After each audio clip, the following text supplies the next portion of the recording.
എബ്രായ ലേഖനം 10-ാം അധ്യായത്തിന്റെ 37-ാമത്തെ തിരുവെടുത്താണ്. ഇനി എത്രയും അല്പകാലം കഴിഞ്ഞിട്ട് വരുവാനുള്ളവൻ വരും. ഏകവചനത്തിലാണ് കൊടുത്തിരിക്കുന്നത്.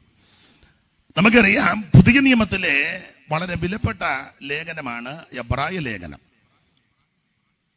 21 ലേഖനങ്ങളിൽ പൗലോസ് എഴുതിയ ഏതാണ്ട് 14 ലേഖനങ്ങളിൽ ഈടുറ്റ ഒരു ലേഖനമാണ് എബ്രായ ലേഖനം.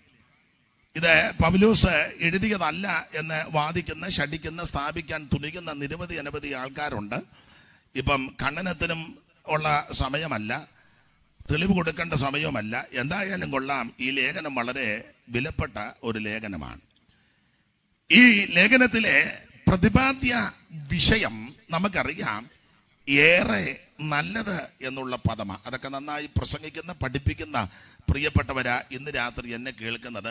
ഞാനിപ്പോൾ ഇത് പറയുമ്പം പലരും ഇത് ഒക്കുന്നുണ്ടോ എന്ന് നോക്കിയിരിക്കുക. അത് ചിലരുടെ ഇരിപ്പ് കാണുമ്പോൾ എനിക്കറിയാം, തെറ്റുന്നുണ്ടോ, ഒക്കുന്നുണ്ടോ, പോയിന്റ് വല്ലതും വിട്ടുപോകുന്നുണ്ടോ. ഞാനിങ്ങോട്ട് വന്നപ്പം എൻ്റെ കൂടെയുള്ള കാവാലച്ചർ IPSലെ സാമു പറഞ്ഞു, ചിലപ്പം പാസ്റ്റർ പറയേണ്ട പോയിന്റും കൂടെ അവർ പറയും പ്രാർത്ഥിക്കുമ്പം.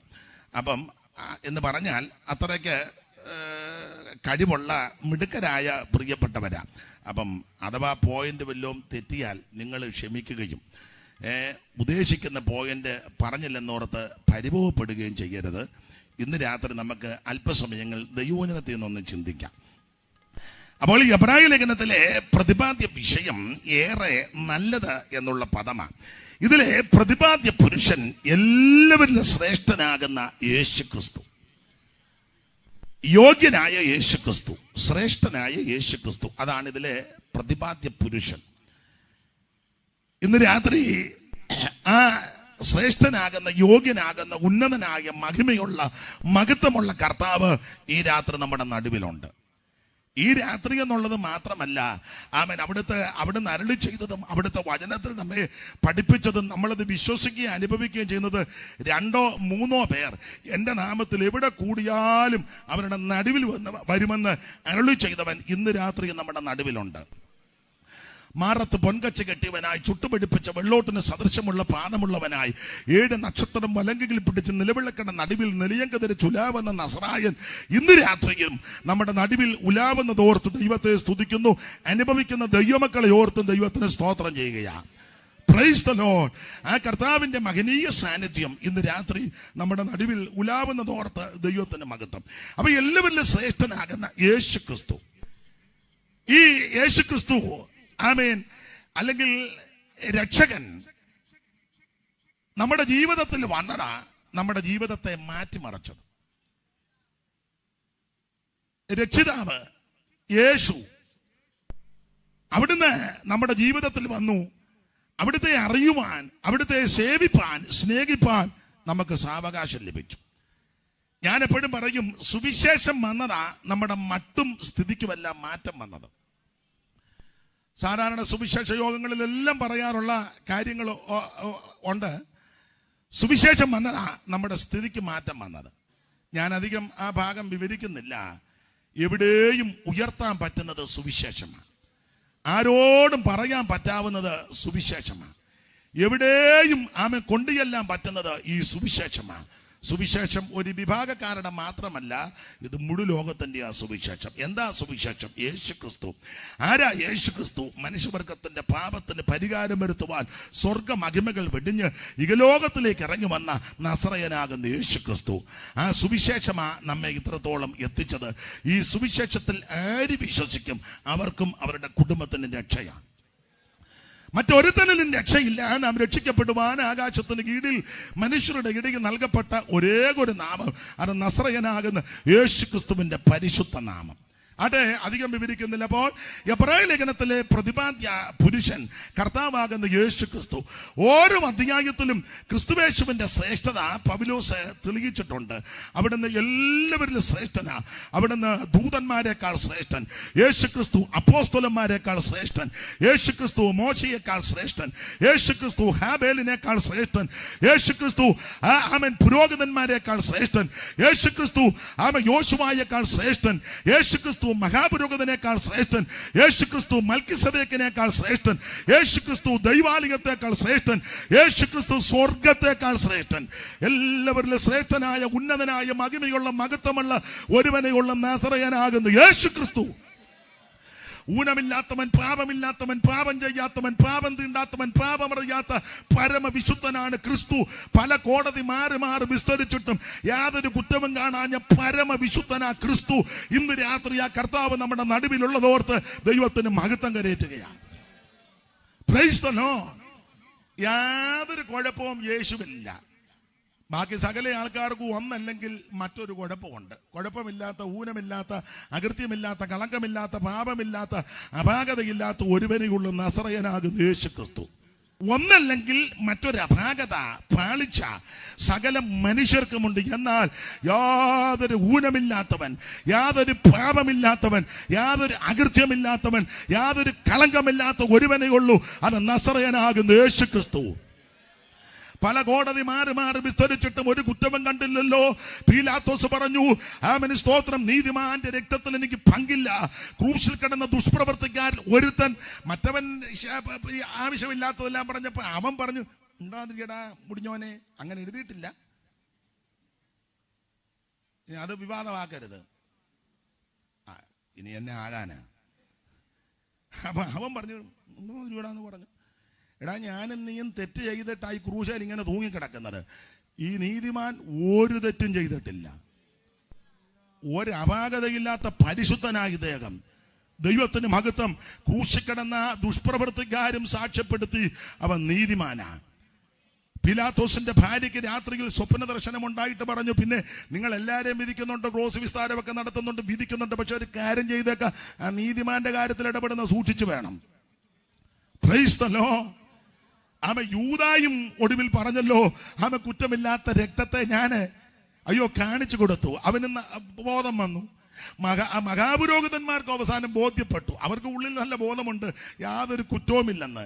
എന്തിനേറെ നമ്മുടെ കർത്താവാകുന്ന ക്രിസ്തു തമ്പുരാന്റെ തിരുമരണ സമയത്ത് ഭൂമി കുലുങ്ങി, പാറ പിളർന്നു, സൂര്യൻ കരിമ്പടം പോലെ കറുത്തു, ദൈവാലയത്തിലെ തിരശ്ശീല മുകളിൽ നിന്ന് രണ്ടായിട്ട് ചീന്തി, കല്ലറകൾ തുറന്നു, മരിച്ചവർ പലരും പ്രത്യക്ഷപ്പെട്ടു, പലർക്കും ചെന്ന് എന്ന് വേണ്ട, സൂര്യൻ കരിമ്പടം പോലെ കറുത്തു. ഈ അണ്ടകടാകം മുഴുവൻ വല്ലാത്ത അവസ്ഥയിലായിരുന്നപ്പോൾ നടന്നു പോയവരും കടന്നുപോയവരും നോക്കി നിന്നവരും ദൂരത്ത് നിന്ന് കണ്ടവരും എന്തിനേറെ ശതാധിപനും എല്ലാം ചേർന്ന് പറഞ്ഞു, വാസ്തവമായിട്ട് അവിടുന്ന് നീതിമാനാ. ഇന്ന് രാത്രി യാതൊരു കളങ്കമില്ലാത്ത ഒരുവനെയുള്ളൂ, നസറയനാകുന്ന യേശുക്രിസ്തു.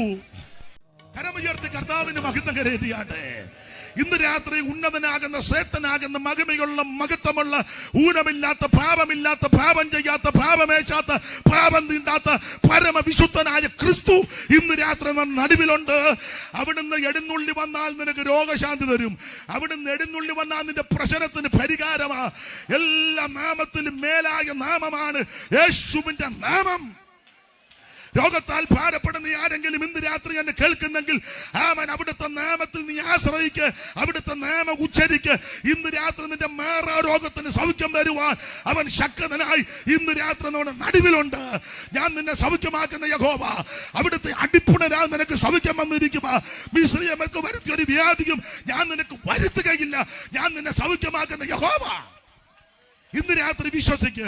മനോവേദനയോട് ആരെങ്കിലും ഇന്ന് രാത്രി കടന്നു വന്നെങ്കിൽ നിന്റെ മനസ്സിന്റെ വേദനകളും വ്യതകളും മാറ്റി രക്തടിച്ച് സന്തോഷത്തെ ഉടിപ്പിച്ച് വിലാപത്തെ നൃത്തമാക്കി തീർത്ത് നിന്നെ വിടുവിക്കുവാൻ കടിവള്ളം ഇന്ന് രാത്രി ഇവിടെ ഉലാവിക്കൊണ്ടിരിക്കുക. അനുഭവിക്കുന്ന ദൈവമക്കളെ ഓർത്ത് ദൈവത്തെ സ്തുതിക്കുക. Praise the Lord, praise the Lord. മനം തകർന്നവരുടെ സ്വോത്രം മനസ്സിന്റെ മുറിവുകളെ കെട്ടി വിഷണ്ണ മനസ്സിന് സ്തുതി എന്ന മേലാട കൊടുത്ത് ഇന്ന് രാത്രി നിന്നെ വിടുവിക്കുന്ന നസറായൻ ഈ രാത്രി ഇവിടെ ഉലാവിക്കൊണ്ടിരിക്കുന്നു. ദൈവമക്കൾ ദൈവത്തിന് മഹത്വം കൊടുക്കുകയും വന്നതുപോലെ തിരിച്ചു പോകരുത്. ഈ രാത്രി നിന്റെ ശിരസ് മുതൽ പ്രാരം വരെ ദൈവശക്തികൾ നിറഞ്ഞ് വേദനമയിച്ച് സൗഖ്യമാക്കുന്ന യേശുവിന്റെ നാമത്തിൽ ദൈവത്തിന് മഹത്വം. Price the Lord. ഇന്ന് രാത്രി എല്ലാവരും ശ്രേഷ്ഠനാകുന്ന യേശുക്രിസ്തു നമ്മുടെ നടുവിലുണ്ട്. 10-ാം അധ്യായത്തിലേക്ക് വരുമ്പോൾ 10-ാം അധ്യായത്തിലെ പ്രധാനപ്പെട്ട വിഷയം അവൻ ഏകയാഗത്താൽ സദാകാലത്തേക്കും യേശു പാപപരിഹാരം വരുത്തി. ഇനി 10-ാം അധ്യായത്തിന്റെ 19 മുതലുള്ള തിരുവെഴുത്തുകൾ വായിച്ചാട്ടെ ദൈവദാസനെ. 10-ാം അധ്യായത്തിന്റെ 19 മുതൽ. അതുകൊണ്ട് സഹോദരന്മാരെ, യേശു തന്റെ ദേഹം എന്ന തിരശ്ശീലയിൽ കൂടി നമുക്ക് പ്രതിഷ്ഠിച്ച ജീവനുള്ള പുതുവഴിയായി തന്റെ രക്തത്താൽ വിശുദ്ധ മന്ദിരത്തിലേക്കുള്ള സഹോദരന്മാരെ, യേശു തന്റെ ദേഹം എന്ന ദിശയിൽ കൂടെ നമുക്ക് പ്രതിഷ്ഠിച്ച ജീവനുള്ള പുതുവഴിയായി തന്റെ രക്തത്താൽ വിശുദ്ധ മന്ദിരത്തേക്കുള്ള പ്രവേശനത്തിന്റെ ധൈര്യവും ദൈവാലയത്തിന്മേലൊരു മഹാപുരോഗമനം നമുക്കുള്ളത് കൊണ്ട് നാം ദുർമനസാക്ഷി നീങ്ങുമാറ് ഹൃദയങ്ങളിൽ തളിക്കപ്പെട്ടവരെ ശുദ്ധവെള്ളത്താൽ ശരീരം കഴുകപ്പെട്ടവരുമായി വിശ്വാസത്തിന്റെ പൂർണ്ണനിശ്ചയം കൊണ്ട് പരമാർത്ഥ ഹൃദയത്തോടെ അടുത്ത് ചെല്ലുക. അപ്പോൾ 10-ാം അധ്യായത്തിലെ പ്രധാനപ്പെട്ട വിഷയം അവൻ ഏകയാഗത്താൽ സദാകാലത്തേക്കും യേശു ക്രിസ്തു പാപത്തിന് പരിഹാരം വരുത്തി ഇപ്പോൾ അവിടുന്ന് സ്വർഗത്തിൽ നമുക്ക് വേണ്ടി പക്ഷപാതം ചെയ്യുന്നു. അതാണ് 10-ാം അധ്യായത്തിൽ. അവിടെ 10-ാം അധ്യായത്തിൽ എടുത്തു പറയുന്ന ഒരു പദമുണ്ട്, അടുത്ത് ചെല്ലാനാ പറഞ്ഞത്. 22-ാം വാക്യം അങ്ങനല്ലയോ ദൈവദാസനെ? ഒന്നുകൂടെ വായിച്ചേ.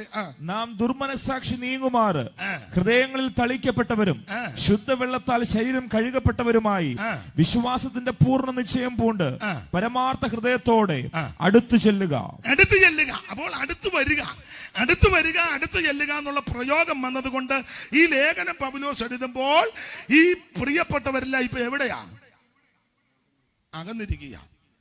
അതുകൊണ്ടല്ലയോ അടുത്ത് വരാൻ പറഞ്ഞേ. ഈ ലേഖനം എഴുതുന്ന സന്ദർഭത്തിൽ ആർക്ക് ഈ ലേഖനം എഴുതിയോ ആ ലേഖനം ആർക്കെഴുതിയെങ്കിൽ ആ പ്രിയപ്പെട്ടവർ ഈ ലേഖനം എഴുതുന്ന സന്ദർഭത്തിൽ അവൻ അകന്നിരിക്കുക. അകന്നിരിക്കുന്നത് കൊണ്ടാ പൗലോസ് കർക്കശമായിട്ട് ഓർപ്പിക്കുന്നത്, നിങ്ങൾ അടുത്തു വാ. മറുവശം, ഒരു കാലത്ത് ഇവരെല്ലാവരും അടുത്ത് നിന്നവരാ. ഏതിനോട്? യേശുവിനോട്, സുവിശേഷത്തോട്, സഭയോട്, കൂട്ടായ്മയോട്, ആത്മീക പ്രവർത്തനങ്ങളോട് അടുത്ത് നിന്നവരാ. എന്ന് പറഞ്ഞാൽ ആരംഭകാലത്ത് എബ്രായ വിശ്വാസികൾ കർത്താവിനോടും കർത്തൃവേലയോടും ശുശ്രൂഷകരോടുമൊക്കെ അടുത്ത് നിന്നവരാ. ആരംഭത്തിൽ അവരുടെ ആരംഭകാലം ഒത്തിരി ഉണ്ട് പറയാൻ. 2 വാക്യത്തിൽ ആരംഭത്തിൽ എങ്ങനെയായിരുന്നെന്ന് തെളിയിക്കാം. 10-ാം അധ്യായത്തിന്റെ 32-ാം വാക്യോ 6-ാം അധ്യായത്തിന്റെ 9 മുതൽ താഴോട്ടുള്ള തിരുവെടുത്ത് വന്ന് വായിച്ചാട്ടെ. ആദ്യം 10-32. എന്നാൽ നിങ്ങൾ പ്രകാശനം ലഭിച്ച ശേഷം. എന്തായാലും വാക്യങ്ങൾ ചെടികടാന്ന് വായിച്ചു തരുന്നതിനെ അഭിനന്ദിക്കുന്നു. ദൈവം അനുഗ്രഹിക്കട്ടെ. വളരെ നന്നായിരിക്കുന്നു. ഒന്നുകൂടെ വായിച്ചു 32 മുതൽ. എന്നാൽ നിങ്ങൾ പ്രകാശനം ലഭിച്ച ശേഷം. എന്നാൽ നിങ്ങൾക്ക് പ്രകാശനം ലഭിച്ച ശേഷം നിന്ദകളാലും പരീക്ഷകളാലും കൂത്തുകാഴ്ചയായി ഭവിച്ചു ആ വക അനുഭവിക്കുന്നവർക്ക് കൂട്ടാളികളായി തീർന്നും ഇങ്ങനെ കഷ്ടങ്ങളാൽ വളരെ പോരാട്ടം കഴിച്ച നിങ്ങളുടെ പൂർവ്വകാലം ഓർത്തുകൊള്ളുവിൻ. അപ്പോൾ ഈ വാക്യത്തിൽ അടങ്ങിയിരിക്കുന്നത് ആരംഭ സമയത്ത് പ്രാരംഭ കാലഘട്ടത്തിൽ എബ്രായ ക്രിസ്ത്യാനികൾ, എബ്രായ വിശ്വാസികൾ ദൈവത്തോടും ദൈവസഭയോടും കൂട്ടായ്മയോടും ഈ പ്രമാണത്തോടും ഈ ഉപദേശത്തോടും കൂറുപുലർത്തി ധൈര്യത്തോടെ നിന്നവരാ. കഷ്ടങ്ങളാൽ വളരെ പോരാട്ടം കഴിച്ച പൂർവ്വകാലം, ആരംഭകാലം. ആരംഭകാലത്ത് എബ്രായ വിശ്വാസികൾ, എബ്രായ ക്രിസ്ത്യാനികൾ ദൈവത്തോടും ദൈവസഭയോടും കൂട്ടായ്മയോടും അടുത്ത് നിന്നവരാ. അപ്പൊ ആരംഭകാലത്ത് എബ്രായ വിശ്വാസികൾ വളരെ തീക്ഷ്ണതയോടെ നിന്നവരാ. അവരുടെ തീക്ഷ്ണതയുടെ വിശേഷതയാണ് 32-ാം വാക്യം. കർത്തൃദാസൻ എന്നൂടെ വായിച്ചാട്ടെ. 10:32. എന്നാൽ നിങ്ങൾ പ്രകാശനം ലഭിച്ച ശേഷം. എന്നാൽ നിങ്ങൾക്ക് പ്രകാശനം ലഭിച്ച ശേഷം എന്ന് പറഞ്ഞാൽ യേശുവിനെ രക്ഷിതാവായി സ്വീകരിച്ചതിന് ശേഷം. ആ പ്രകാശനം എന്ന് ഉദ്ദേശിക്കുന്നത് സാക്ഷാൽ വെളിച്ചമായ, ലോകത്തിന്റെ വെളിച്ചമായ സാക്ഷാൽ തേജസ്സുള്ള യേശു ക്രിസ്തുവിനെയാണ് കാണിക്കുന്നത്. അപ്പോൾ അതാണ് വെളിച്ചം. ആ വെളിച്ചം പ്രകാശനം ലഭിച്ച ശേഷം നിന്ദകളാലും പീഡകളാലും കൂത്തുകാഴ്ചയായി ഭവിച്ചും ആ വക അനുഭവിക്കുന്നവർക്ക് കൂട്ടാളികളായി തീർന്നു. ഇങ്ങനെ കഷ്ടങ്ങളാൽ വളരെ പോരാട്ടം കഴിച്ച പൂർവ്വകാലം ഓർത്തുകൊള്ളുവിൻ എന്ന് പറഞ്ഞാൽ ആരംഭ സമയത്ത് കഷ്ടതയുടെ തീച്ചൂളയിൽ കൂടിയായി ഇവർ പോകുന്നത്.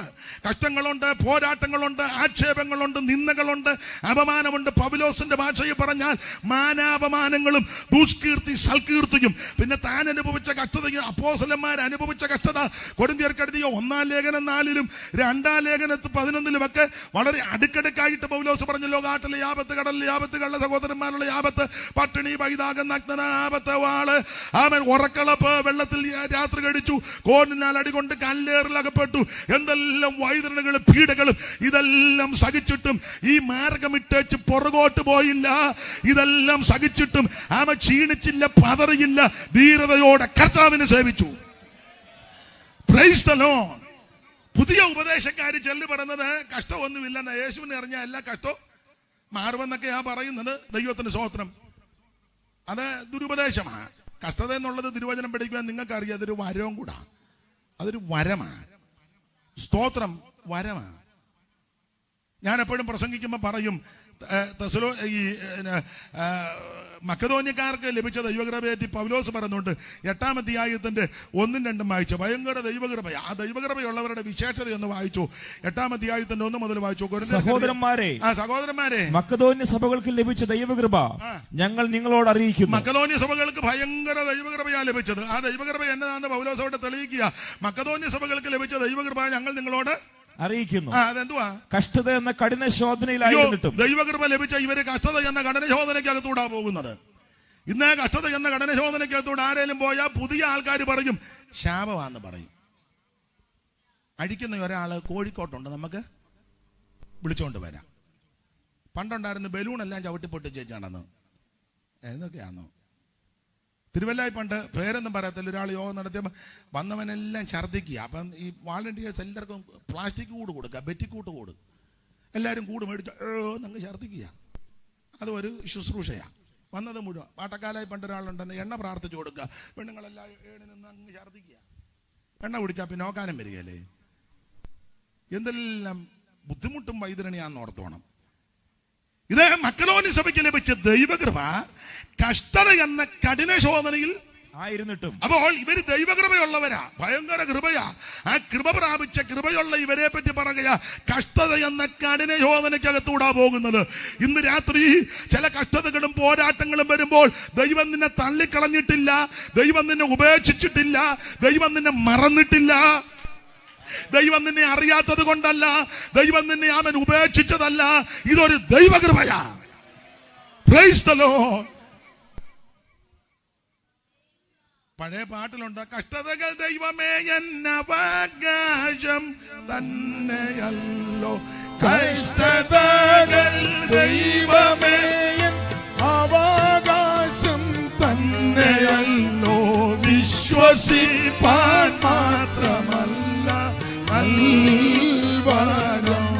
തങ്ക കഷ്ടതകൾ സഹിപ്പാനും പ്രാപ്തിത. തങ്ക കഷ്ടതകൾ സഹിപ്പാനും പ്രാപ്തിത. എന്നെ കേൾക്കുന്ന പ്രിയരെ, കഷ്ടത ഒരു കൃപയാ. അവിടെ വായിക്കുന്നത് കഷ്ടത എന്ന കഠിന ശോധനയിൽ കൂടി പോയിട്ടും അടുത്തത് അവരുടെ സന്തോഷ സമൃദ്ധി. അപ്പോൾ ശ്രദ്ധിക്കുക, ഇവരുടെ കൃപ എന്നാന്ന് ചോദിച്ചാൽ കൃപ പ്രാപിച്ചവര് ഒന്ന് കഷ്ടത എന്ന കഠിന ശോധനയ്ക്കകത്തൂടാ പോകുന്നത്. അടുത്ത വാക്യത്തിലുണ്ട് മഹാദാരിദ്ര്യവും. സ്തോത്രം. ഒന്ന് കഷ്ടത എന്ന കഠിന ശോധന, 2 വെറും ദാരിദ്ര്യമല്ല, മഹാദാരിദ്ര്യം. കൃപ പ്രാപിച്ചവരാ, യേശുവിനെ അറിഞ്ഞവരാ, യേശുവിനെ ശുശ്രൂഷിക്കുന്നവരാ, യേശുവിനെ ആരാധിക്കുന്നവരാ, യേശുക്രിസ്തുവിനെ സാക്ഷിക്കുന്നവരാ. പക്ഷെ ഈ 2 അനുഭവങ്ങളിൽ കൂടിയാ പോയിക്കൊണ്ടിരിക്കുന്നത്. ഒന്ന് കഷ്ടത എന്ന കഠിന ശോധന, 2 മഹാദാരിദ്ര്യം. ഈ 2 അനുഭവങ്ങളിൽ കൂടി പോകുമ്പോഴും അവർക്ക് 2 വിശേഷതയുണ്ട്. അതാണ് ഒന്നാമത്തെ വിശേഷത, സന്തോഷ സമൃദ്ധി. രണ്ടാമത്തത് അടുത്ത വാക്യത്തിലുണ്ട്, മഹാദാരിദ്ര്യവും ധാരാളം ഔദാര്യം കാണിക്കുവാൻ കാരണമായി ഈ തീർന്നു. മഹാദാരിദ്ര്യത്തിൽ കൂടെ പോകുമ്പോൾ ഔദാര്യം കാണിക്കുന്നത്. നമ്മളെ വല്ലതും കൊടുക്കാൻ ഉദ്ദേശമൊക്കെ ഉണ്ട്, പക്ഷേ ഇച്ചിരൂടെ ഒന്ന് ആകട്ടെ മാസ്റ്റർ എന്നാ പറയുന്നത്. പക്ഷേ കൺവെൻഷന് വേണ്ടി എന്തെങ്കിലും തരണമെന്നൊക്കെ ഉണ്ട്, പക്ഷേ ഒന്നും അങ്ങോട്ട് ആകുന്നില്ല. പക്ഷേ തിരുവചനം പഠിപ്പിക്കുന്നത് മഹാദാരിദ്ര്യത്തിൽ കൂടെ പോകുമ്പോഴും ഔദാര്യം കാണിക്കുക. അതെല്ലാരെ കൊണ്ട് ഒക്കത്തില്ല, കൃപയുണ്ടേലേ ഒക്കുള്ളൂ. അത് ദൈവകൃപ പ്രാപിച്ചവർക്കേ സാധിക്കൂ. അപ്പോൾ ആരംഭകാലത്ത് എബ്രായ വിശ്വാസികൾ ഈ ശോധന കഷ്ടതയുടെ തീച്ചൂളയിൽ കൂടെ പോയിക്കൊണ്ടിരിക്കുക. എന്നാൽ നിങ്ങൾക്ക് പ്രകാശനം ലഭിച്ച ശേഷം ആ നിന്ദകളാലും പീഡകളാലും കൂത്തുകാഴ്ചയായി ഭവിച്ചും ആവക അനുഭവിക്കുന്നവർക്ക് കൂട്ടാളികളായി തീർന്നും ഇങ്ങനെ കഷ്ടങ്ങളാൽ വളരെ പോരാട്ടം കഴിച്ച പൂർവ്വകാലം, ആരംഭകാലം അങ്ങനെ. മാത്രമല്ല ആരംഭകാലത്ത് ഇവരുടെ വിശേഷത 6-ാം അധ്യായത്തിന്റെ 9 മുതൽ വായിച്ച അറിവുള്ള വാക്യം വായിച്ചു. എന്നാൽ പ്രിയമുള്ളവരെ, ഞങ്ങൾ ഇങ്ങനെ സംസാരിക്കുന്നുവെങ്കിലും നിങ്ങളെക്കുറിച്ച് ശുഭമേറിയതും. എന്നാൽ പ്രിയമുള്ളവരെ, ഞങ്ങൾ ഇങ്ങനെ സംസാരിക്കുന്നുവെങ്കിലും നിങ്ങളെക്കുറിച്ച് ശുഭമേറിയതും രക്ഷയ്ക്ക് ഉതകുന്നെന്നും വിശ്വസിക്കുന്നു. ദൈവം നിങ്ങളുടെ പ്രവൃത്തിക്കും വിശുദ്ധന്മാരെ ശുശ്രൂഷിക്കുന്നതിനാൽ തന്റെ നാമത്തോട് കാണിച്ച സ്നേഹവും മറന്നു കളയുവാൻ തക്കവണ്ണം അനീതിയുള്ള ദൈവമല്ല എന്ന് പറഞ്ഞാൽ, ആരംഭകാലത്ത് ഇവര് കർത്താവിന്റെ വേലയ്ക്ക് ചുമല കൊടുത്തവരാ. വിശുദ്ധന്മാരെ ശുശ്രൂഷിക്കുന്നതിനാലും എല്ലാം ഞാൻ വിവരിക്കുന്നില്ല. ഞാൻ ചിലപ്പം പറയാനുണ്ട്, ചിലർക്കത് ഉൾക്കൊള്ളാൻ ബുദ്ധിമുട്ടാ. ഈ തിരുവല്ലയിൽ നിന്ന് കുമ്പനാട് വഴി പത്തനംതിട്ട വരുമ്പോൾ റാന്നി, കോന്നി ചില ഭാഗങ്ങള്, പിന്നെ അങ്ങ് തൃശ്ശൂർ സൈഡില് ആൽപ്പാറ സൈഡെല്ലാം, അതുപോലെ നെല്ലിക്കുന്നം, ആൽപ്പാറ, പഴഞ്ഞി, കുന്നംകുളം ആദിയായി സൈഡ്, പിന്നെ തിരുവല്ല, മേപ്പറ സൈഡ്, കൊട്ടാരക്കര, തൃക്കണ്ണമംഗല ആ ഏരിയകള്, അതുപോലെ ഉമ്മന്നൂര് ആ സൈഡൊക്കെ പഴയ പെന്തിക്കോസുകാരുള്ള ആ സ്ഥലങ്ങളിലൊക്കെ നല്ല നല്ല വീടുകളും ചുറ്റുപാടുകളും വന്നു. അതിപ്പോഴത്തെ 2, 3, 4 തലമുറയുടെ മെച്ചം കൊണ്ടൊന്നും കിട്ടിയതല്ല. നിങ്ങൾ സ്തോത്രം പറയലെന്ന് എനിക്കറിയാം. നിങ്ങളെ പറഞ്ഞാലും പറഞ്ഞില്ലേലും എനിക്കത് വിഷയവുമല്ല. സ്തോത്രം. നിങ്ങളെ എല്ലാം കൂടെ സ്തോത്രം പറയിപ്പിക്കാവുന്ന കോൺട്രാക്ട് എടുത്ത് നടന്ന ആളുമല്ല ഞാൻ. വേണേ പറഞ്ഞാൽ മതി. ഒരു കാര്യം പറയാം, 4ാം തലമുറ 5ാം തലമുറയുടെ ഗുണം കൊണ്ടൊന്നും കിട്ടിയതല്ല. ഇവരുടെയൊക്കെ പിതാക്കന്മാർ കുടുംബത്തെക്കാൾ ഉപരി, മക്കളെക്കാൾ ഉപരി, വീടിനേക്കാൾ ഉപരി ഈ സുവിശേഷത്തെ സ്നേഹിച്ചു. അത് മറന്നു കളഞ്ഞില്ല ദൈവം. കുഞ്ഞുങ്ങൾക്കൊന്നും കൊടുത്തില്ലെങ്കിലും സുവിശേഷ വേലക്കാരെ സഹായിക്കുകയും ബഹുമാനിക്കുകയും ചെയ്തു. സ്തോത്രം. വീട്ടിലെ പല കാര്യം ഇട്ടേച്ച് സഭയ്ക്ക് വേണ്ടി പല കാര്യം ചെയ്തു. അവരെ ഒന്നും ദൈവം മറന്നില്ല. കാരണം പുസ്തകത്തിലെ വാക്യം മറന്നു കളയുവാൻ നമ്മുടെ ദൈവം അനീതിയുള്ള ദൈവമല്ല. അതുകൊണ്ട് ഇന്ന് രാത്രി എന്നെ കേൾക്കുന്ന ദൈവമക്കളോട് ഉറപ്പിച്ചും തറപ്പിച്ചും പറയാം, നീ കർത്താവിന്റെ വേലയ്ക്ക് ചുമല കൊടുത്താൽ വാക്കുകൊണ്ടും പ്രവൃത്തി കൊണ്ടും സമീപനം കൊണ്ടും സംസാരം കൊണ്ടും പണം കൊണ്ടും ശരീരം കൊണ്ടും ഏത് വിധേനയും നിന്നാലാവും വിധം ഈ മാർഗത്തിന് വേണ്ടി നീ നിന്നാൽ, അവിടുത്തെ വരവ് താമസിച്ചാൽ നിന്റെ സന്തതിക്ക് ദോഷം വരികയില്ല, നിന്റെ തലമുറ അനപ്പതിക്കത്തില്ല, നിന്റെ കുടുംബത്തിൽ ദോഷം വരികയില്ല. യഹോവയുടെ ദോഷവും തട്ടാനവണ്ണം നിന്നെ പരിപാലിക്കും. ദൈവം വിശ്വസ്തനാ. കരമുയർത്തി ദൈവത്തിന് മഹത്വം കൊടുക്ക. Price the Lord. തൻ തിരുനാമത്തിനായി മണ്ണിൽ നിന്നകൾ സഹിച്ചവരെ, തൻ തിരുനാമത്തിനായി മണ്ണിൽ നിന്നകൾ സഹിച്ചവരെ, ഓ തിരുസന്നിധം ചേർത്തു കൈകളാൽ അവരോട് കണ്ണുനീർ തുടച്ചിടുവാൻ, തിരുസന്നിധം ചേർത്തു കൈകളാൽ അവരോട് കണ്ണുനീർ തുടച്ചിടുവാൻ, പ്രതിഫലം തന്നിടുവാൻ യേശുരാജൻ വന്നിടുവാൻ, അധികമില്ലിനിയും ആളുകൾ നമ്മുടെ ആദികൾ തീർത്തിടുവാൻ, അധികമില്ലിനിയും ആളുകൾ നമ്മുടെ ആദികൾ തീർത്തിടുവാൻ. കരമുയർത്തി ദൈവത്തെ സ്തുതിക്കാം. അപ്പോൾ പ്രാരംഭകാലങ്ങളിൽ ആരംഭ ദിശകളിൽ ഇവര് കർത്താവിന്റെ വേലയ്ക്കും കർത്തൃ ശുശ്രൂഷകളിൽ ചുമല കൊടുത്തു നിന്നവരാ. വിശുദ്ധന്മാരെ ശുശ്രൂഷിക്കുന്നതിനാലും തന്റെ നാമത്തോട് കാണിച്ച സ്നേഹം ദൈവം മറന്നു കളയത്തില്ല. എന്നാൽ കുറെ കാലം കഴിഞ്ഞപ്പോൾ ഇവർക്ക് തോന്നി ഇറങ്ങിത്തിരിച്ചത് വിട്ടുപോകുന്നതെല്ലാം അബദ്ധമായോ എന്നൊരു ചിന്ത. കാരണം യെരൂശലേം പള്ളി, പുരോഹിതന്മാര്, പുരോഹിത വൃന്ദങ്ങള്, പള്ളിയില് സ്ഥാപന ജംഗമ വസ്തുക്കള്, കോടിക്കണക്കിന് വിലമതിക്കുന്ന ഒന്നുകൊണ്ടും നങ്കം കൊണ്ടും നിർമ്മിക്കപ്പെട്ടതായ ഈ വിലപിടിപ്പുള്ള സാധനങ്ങള്, അതിന്റെ ആഢ്യത്വമായ പല കാര്യങ്ങളെല്ലാം വിട്ട് ഉപേക്ഷിച്ചവർ ഇറങ്ങിത്തിരിച്ചു. ആ ഇറങ്ങിത്തിരിച്ച സമയത്ത് തീക്ഷ്ണതയോടെ നിന്നു. കാലക്രമേണ ഇവർക്ക് തോന്നി വിട്ടത് ഉപേക്ഷിച്ചതും ത്യജിച്ചതും വർദ്ധിച്ചതും ഇത് ഉപേക്ഷിച്ചത് അബദ്ധമായോ എന്ന് ചിന്ത അകത്ത് കയറി. ഈ ചിന്ത അകത്ത് കയറിയപ്പോൾ ഇവർ ക്ഷീണിച്ചു. ക്ഷീണിച്ചതിന് തെളിവ് 2 വാക്യം. ഒത്തിരി വാക്യമുണ്ട്, 2 മതി. ഇപ്പം 6, 12, 12. ക്ഷീണിച്ചതിന് തെളിവ് 6, 12, 12. അങ്ങനെ നിങ്ങൾ മന്ദതയുള്ളവരാകാതെ. ക്ഷീണിച്ചതിന് തെളിവ് മന്ദത. ആ ഇരിപ്പൊക്കെ കാണുമ്പോൾ അറിയാം ഒരു ചെറിയ മന്ദതയുണ്ട്. പിന്നെ സ്തുതിക്കാൻ പറയുമ്പം ലേലിയാന്നൊക്കെ പറയാ, കുഴപ്പമില്ല. ഒരു ചെറിയ മന്നിപ്പുണ്ട്.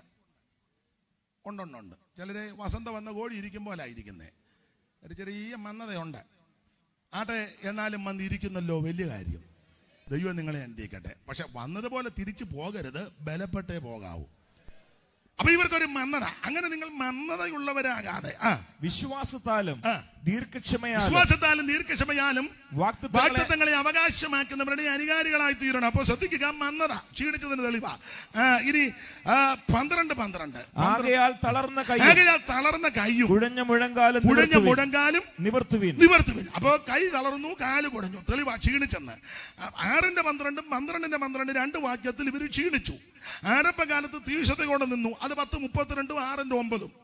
കാലക്രമേണ ഇവർക്കൊരു ചിന്ത, വിട്ടത്, ഉപേക്ഷിച്ചത്, വർജിച്ചത് അബദ്ധമായി. ഇപ്പൊ പെന്തിക്കോസുകാർക്ക് ചിലർക്ക് ഒരു ചിന്ത, കമ്മലും മാലയെ ഊരിയതെല്ലാം അബദ്ധമായോ എന്ന്. ഇടയ്ക്കിടയ്ക്ക് തൂത്തപ്പോ അബദ്ധമൊന്നുമല്ല അല്ലെന്ന് ഇപ്പൊ കുറെ പൊട്ടന്മാരിറങ്ങി പറയുന്നുണ്ട് ഊരണ്ടെന്ന്. ആള് കൂടുമല്ലോ. സ്തോത്രം. ഇത് ആള് കൂട്ടുന്ന മാർഗമല്ല. കാര്യങ്ങൾ പറയുക, ഇത് അംഗീകരിക്കുന്നവർ അംഗീകരിക്കട്ടെ. Praise the Lord. ഇനിയിപ്പോ നമ്മുടെ സഭയിലും മിക്കവാറും അങ്ങനെയൊക്കെ വരുമായിരിക്കും. ഇടേണ്ടവർക്ക് ഇടാം, ഇടാത്തവർക്ക് ഇടണ്ട, ഊരണ്ടവർക്ക് ഊരാം, ഊരണ്ടാത്തവർക്ക് എനിക്ക് ഇംഗ്ലീഷ് ഒന്നും വശമില്ല, അതുകൊണ്ടല്ല ഇംഗ്ലീഷ് പറഞ്ഞത്. As you like. തെറ്റിയോ?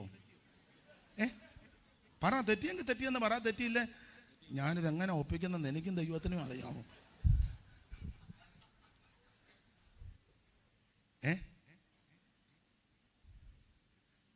തെറ്റി വച്ചാ ഇതിപ്പോ അങ്ങനെ ആയി വന്നിരിക്കുക. ഇതിന് വില കൊടുത്തവരുണ്ടെന്ന്, ഇതിനു വേണ്ടി നിവരെ നിന്നവരുണ്ടെന്ന്. തങ്കച്ച മീശ പഠിച്ചത് അബദ്ധമൊന്നുമല്ല. നീ കരിക്കിന്റെ മോന്ത കത്തിയൊന്നും പറഞ്ഞ് ദോത്രം പറഞ്ഞിരിക്കരുത് നിരാശയോടെ. ഇന്ന് അബദ്ധമൊന്നുമല്ലെന്ന്. ഇത് ഉപേക്ഷിച്ചത് മണ്ടത്തരമൊന്നുമല്ല. നീ മറ്റ് ചടങ്ങുകൾക്ക് പോകുന്നില്ലല്ലോ, അത് മണ്ടത്തരമൊന്നുമല്ല. നീ വേർപാട് പാലിക്കുന്നത് അബദ്ധമൊന്നുമല്ല. ആൾക്കാർ നിന്നെ ആക്ഷേപിക്കും, പരിഹസിക്കും, നിന്ദിക്കും, പഠിക്കും. അവൻ നിന്നെ പലതും പറയും. പക്ഷെ നീ അതൊന്നും ഗണ്യമാക്കണ്ട. അവൻ പ്രതിഫലം തരുന്നൊരു ദിവസമുണ്ട്. നിന്നെ ആദരിക്കുന്നൊരു ദിവസമുണ്ട്. നിന്നെ ബഹുമാനിക്കുന്നൊരു ദിവസമുണ്ട്. ഞാൻ കഴിഞ്ഞ ദിവസവും പറഞ്ഞ, എല്ലാവരും അങ്ങ് ചെല്ലുമ്പോൾ ഈ വിധത്തിലൊക്കെ നിന്ന് വീടുകളും നിന്നുകളും കഷ്ടങ്ങളും ഒക്കെ സഹിച്ച് വിശ്വാസമാർഗത്തിന് വേണ്ടി അതിവിശുദ്ധ വിശ്വാസത്തെ ആധാരമാക്കി. അങ്ങനെയാണെന്നല്ല യൂദാ പറഞ്ഞത്. പ്രിയമുള്ളവരെ, നമുക്ക് പൊതുവിലുള്ള രക്ഷയെക്കുറിച്ച് നിങ്ങൾക്കെടുത്തുവാൻ സകല പ്രയത്നവും ചെയ്യുകയിൽ വിശുദ്ധന്മാർക്ക് ഒരിക്കലായി പരിമേൽപ്പിച്ച വിശ്വാസത്തിന് വേണ്ടി പോരാടേണ്ടതിന് പ്രബോധിപ്പിച്ചെഴുതുവാൻ ആവശ്യമെന്ന് എനിക്ക് തോന്നി. നമ്മുടെ ദൈവത്തിന്റെ കൃപയെ ദുഷ്കാമവൃത്തിക്ക് ഹേതുവാക്കി ഏകനാഥന് നമ്മുടെ രക്ഷിതാവുമാകുന്ന യേശുക്രിസ്തുവിനെ നിഷേധിക്കുന്ന അപക്വതരായ ചില മനുഷ്യർ നുഴഞ്ഞു വന്നിരിക്കുന്നു. അവരുടെ ഈ ശിക്ഷാവധി പണ്ട് തന്നെ എഴുതിയിരിക്കുന്നു. എന്നാൽ നിങ്ങളോ പ്രിയമുള്ളവരെ, നിങ്ങളുടെ വിശ്വാസത്തെ അടിസ്ഥാനമാക്കി ആധാരമാക്കി 20-ാം വാക്യം പറയുക, അതിവിശുദ്ധ വിശ്വാസം. ഇത് നമ്മുടെ വിശുദ്ധി കൊണ്ട് തന്നതല്ല, ഇത് വിശുദ്ധനിൽ നിന്ന് കിട്ടുകയാ.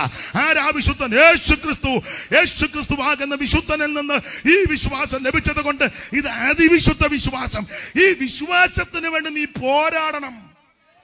അങ്ങനെ പോരാടുമ്പോൾ ഒത്തിരി പ്രശ്നങ്ങൾ വരും. പൗലോസ് എബ്രായത്തിൽ പറഞ്ഞല്ലോ, സമ്പത്തുകളുടെ അപകാരമൊക്കെ സന്തോഷത്തോടെ സഹിക്കണം.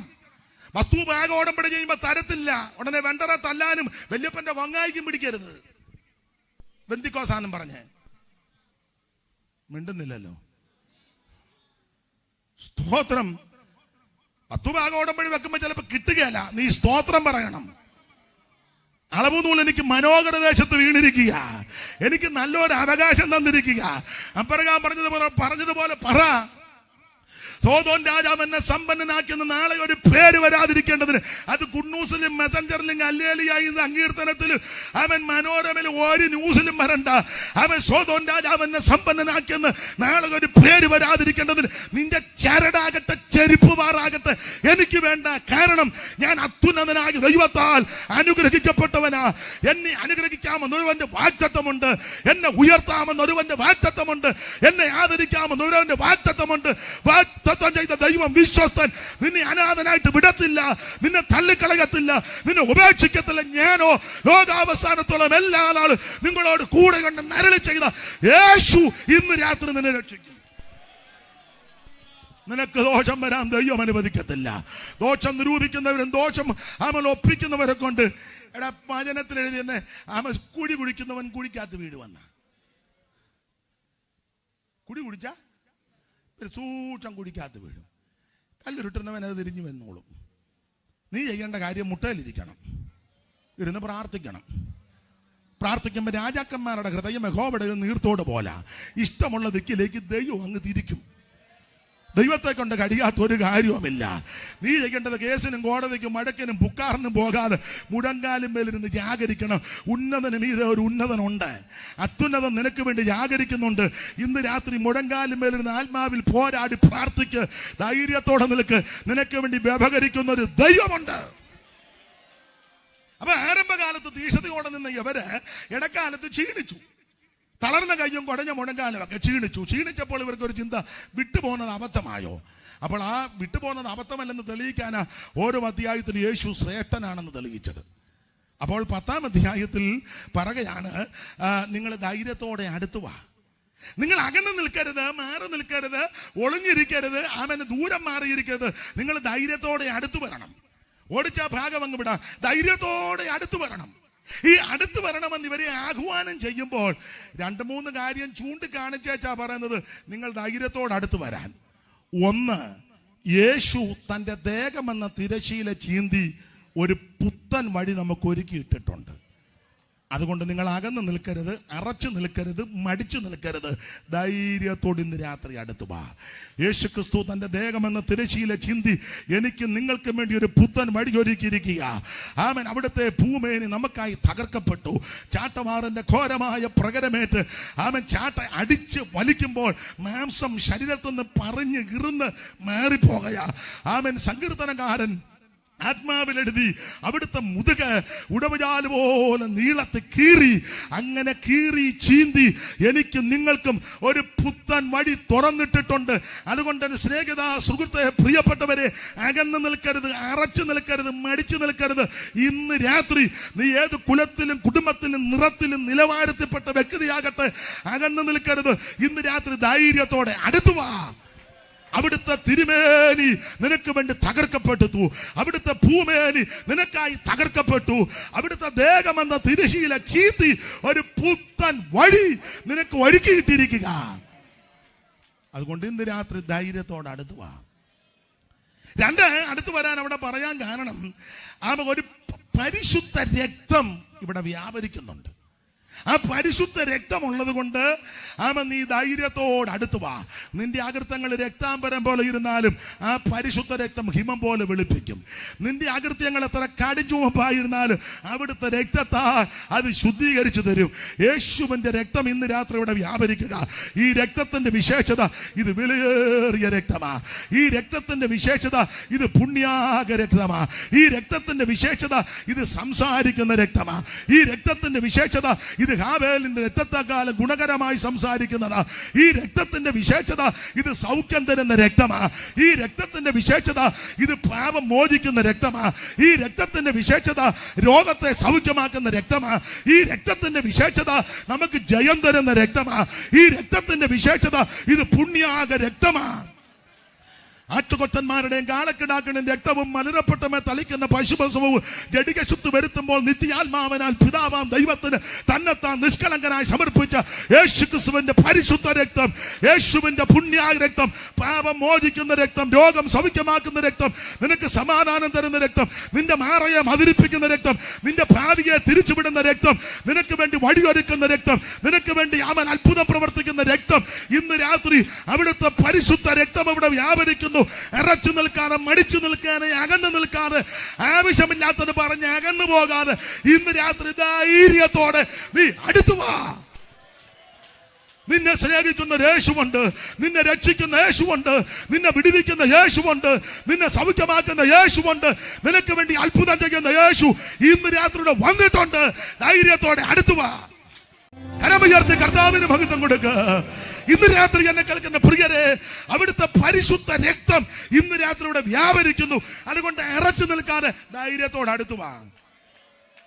സ്തോത്രം. 3, അടുത്തു വരാൻ ആഹ്വാനം കൊടുക്കാൻ കാരണം ആ വാക്യങ്ങൾ ശ്രദ്ധിച്ചു പഠിച്ചാൽ ഇങ്ങനെ കാണും. നമുക്ക് വേണ്ടി പക്ഷപാതം ചെയ്യുന്ന ഒരുവൻ സ്വർഗത്തിലുണ്ട്.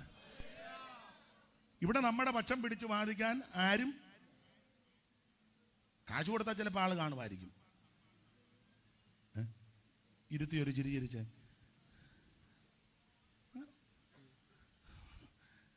നിനക്ക് ചിലപ്പോൾ കഴിവ് കാണുകയല്ല, കാശ് കാണുകയല്ല, ആൾബലവും കാണുകയല്ല, IPC വലിയ പിടി വേണ്ട. നിന്റെ ആൾക്കാരും അധികം കാണത്തില്ല, വേണ്ട. ഉള്ളവരെ കുറ്റവും പറയല്ല. ആരുമില്ലേലും നിനക്ക് വേണ്ടി പക്ഷപാതം ചെയ്യുന്ന ഒരുവനുണ്ട്. നിന്റെ പക്ഷം പിടിച്ച് വാദിക്കുവാൻ ഒരുവൻ സ്വർഗത്തിലുണ്ട്. Price the Lord. അവിടെ നിന്ന് രാത്രിയും നമുക്ക് വേണ്ടി പക്ഷം പിടിച്ച് വാദിക്കുക. അതുകൊണ്ട് അറച്ചു നിൽക്കരുത്, ധൈര്യത്തോട് അടുത്ത് വാ. 3 കാര്യങ്ങൾ ചൂണ്ടിക്കാണിച്ച ഇവരെ വിളിക്കുന്നത് ധൈര്യത്തോട് അടുത്ത് വരാൻ.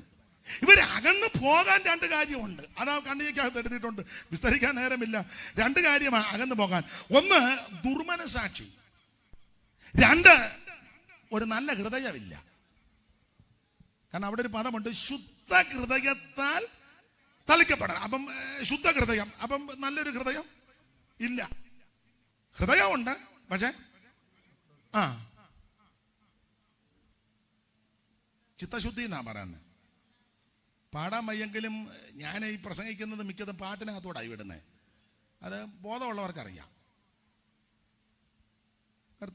കർത്താ ദേവായിപ്പോൾ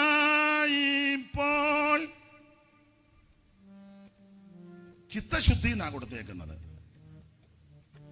നമ്മുടെ ചിത്തം ഇത് നമുക്ക്, എൻ്റെ ഹൃദയത്തിൽ ഇരിക്കുന്ന നിങ്ങൾക്കും അറിയത്തില്ല, നിങ്ങളുടെ ആരുടെയും ഹൃദയത്തിൽ ഇരിക്കുന്നത് എനിക്കും അറിയത്തില്ല. അങ്ങനെ ആ ദൈവം ഇത് സെറ്റ് ചെയ്ത് വച്ചേക്കുന്നത്. ഇത് അറിയായിരുന്നെങ്കിൽ ഇത്രയും പേര് ഇന്ന് ഇങ്ങനെ ഇത്രയും ശാന്തമായിട്ട് ഇവിടെ ഇരിക്കുകയല്ല.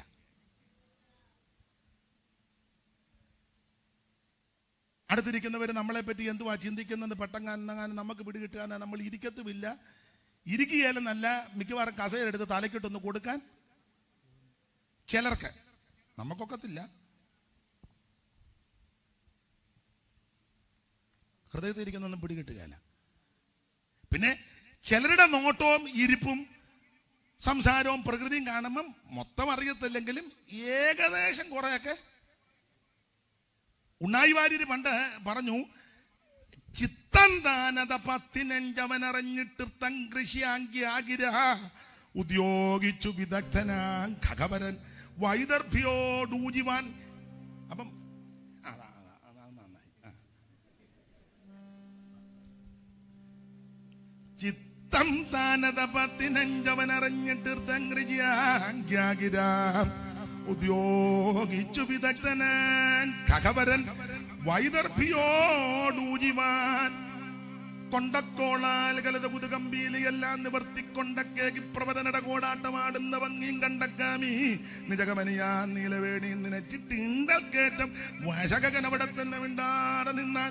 പണ്ട് പഠിച്ചതാ. സന്താപക്തം സകല ജഗതാൻ കന്ദനെ വന്ദനം ചെയ്തെന്തായാലും വിഴമുതിനാലൊന്നുമില്ലെന്നുറച്ച് ചിന്താമക്തൻ ചിരം അവിടെ നിന്ന് മയൂരത്തോടെ, മയൂര സന്ദേശത്തില്ല. ഉണ്ണായി വാര്യര് പാടിയിരിക്കുന്നത് ചിത്തം താനത 15 അവനറിഞ്ഞ്. ചിത്തം മനസ്സ് 15 അറിഞ്ഞു. 15 അറിഞ്ഞെന്ന് പറഞ്ഞാൽ പകുതി അറിഞ്ഞു. 10 5 10 പകുതി 5. ചിത്തം താനത 15 അറിഞ്ഞു.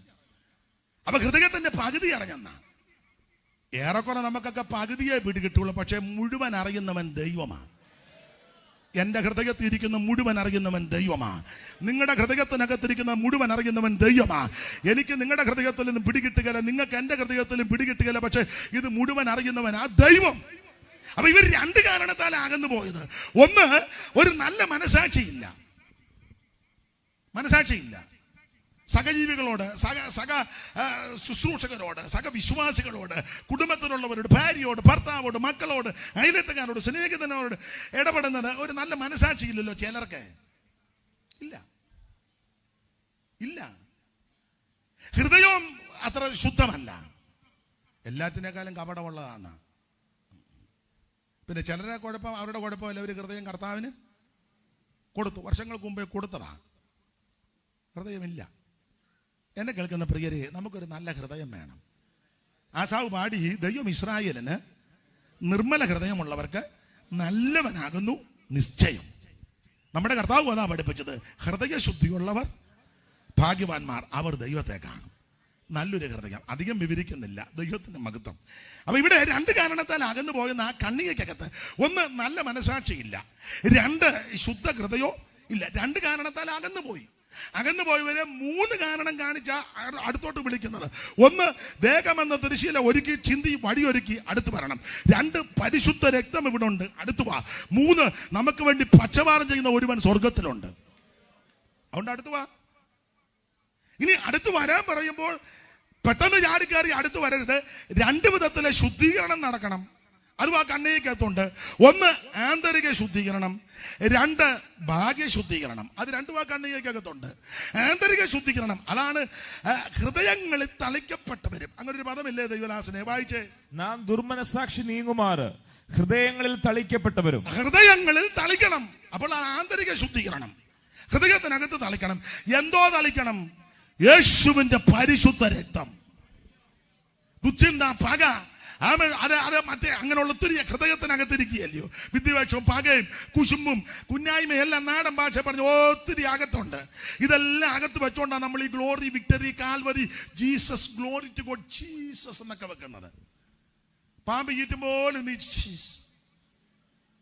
ഇതെല്ലാം അകത്തിരിക്കുക.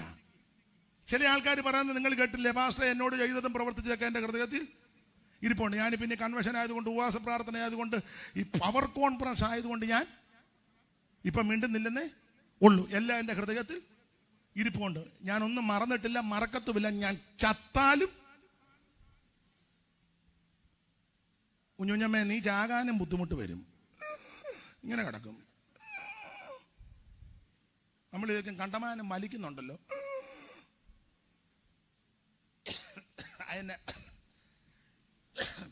അതിന്റെ കാരണം എന്നാ? ഓരോന്നോരോന്ന് വെളിയിലോട്ട് കളയുക. ദുശ്ചിന്ത, പക, കോപം. മനസ്സിലാകുന്നുണ്ടാവല്ലോ? നല്ല ബുദ്ധി പറഞ്ഞു തരിക. ഇതിനകം ക്ലിയർ ആകണം. ഇതിനകം സ്തോത്രം. അവൻ ധൈര്യത്തോടെ അടുത്ത് വരണം. അപ്പൊ അടുത്ത് വരുമ്പോ 2 വിധത്തിലെ ശുദ്ധീകരണം. 1 ആന്തരിക ശുദ്ധീകരണം, അതാണ് ഹൃദയത്തിൽ തളിക്കുന്നത്. എന്തോ തളിക്കണം? യേശുവിന്റെ പരിശുദ്ധ രക്തം. ഇന്ന് രാത്രി ഹൃദയങ്ങളിൽ തളിക്കണം. ഏറ്റു പറ, കർത്താവിനോട് പറ, യേശുവേ എന്റെ പാപം ക്ഷമിക്കണം, യേശുവേ എന്റെ പാപം പൊറുക്കണം. നമുക്ക് പാപമില്ല എന്ന് പറഞ്ഞെങ്കിൽ നാം നമ്മെ തന്നെ വഞ്ചിക്കുന്നെന്നാ. സ്തോത്രം. സകല അനീതിയും പാപമാ. ഒന്നല്ലെങ്കിൽ മറ്റൊരു വിഷയത്തിൽ എല്ലാവരും ദുഷ്ടശക്തികൾക്ക് അടിമപ്പെടാൻ സാവകാശവും സാഹചര്യവുമുണ്ട്. എന്നാൽ ഇന്ന് രാത്രി അത് മുഴുവൻ പരിഹരിക്കുന്ന, മോചിക്കുന്ന, ശുദ്ധീകരിക്കുന്ന യേശുവിന്റെ പരിശുദ്ധ രക്തം. ആ കർത്താവിനോട് ഇന്ന് രാത്രി പ്രാർത്ഥിക്കുക, യേശുവേ എന്നെ രക്ഷിക്കണം, യേശുവേ ഞാനൊരു പാപിയാ, എന്നെ രക്ഷിക്കണം, എന്റെ ഉള്ളത്തിലേക്ക് വരണം, അവിടുത്തെ പരിശുദ്ധ രക്തം കൊണ്ട് എന്റെ ഹൃദയത്തെ ഒന്ന് കഴുകണമെന്ന് ആര് പ്രാർത്ഥിക്കും അവരെ ഇന്ന് രാത്രി യേശു രക്ഷിക്കും. അപ്പോൾ ഹൃദയങ്ങളെ തളിക്കുക. അപ്പൊ അത് ആന്തരിക ശുദ്ധീകരണം. അപ്പൊ ഹൃദയങ്ങളെ തളിക്കപ്പെട്ടവരും അടുത്ത പദമാ ശുദ്ധ വെള്ളത്താൽ ശരീരം കഴുകപ്പെട്ടവരും. അത് ഭാഗ്യ ശുദ്ധീകരണം. ശുദ്ധ വെള്ളത്താൽ ശരീരം കഴുകണം, ഭാഗ്യ ശുദ്ധീകരണം. ഈ ഭാഗ്യശുദ്ധി, ഈ 2 ശുദ്ധീകരണവും ദൈവത്തിന് ഇഷ്ടമാണ്. ആന്തരിക ശുദ്ധീകരണവും ഭാഗ്യ ശുദ്ധീകരണവും, അത് 2ഉം ദൈവത്തിന് ഇഷ്ടമാണ്. പുറം മാത്രം വെടിപ്പായാൽ പോരാ, അകവും വെടിപ്പാക്കണം. അകം മാത്രം വെടിപ്പാക്കിയാൽ പോരാ, പുറവും വെടിപ്പാക്കണം. ഇത് 2ഉം ദൈവം ഇഷ്ടപ്പെടുന്നു.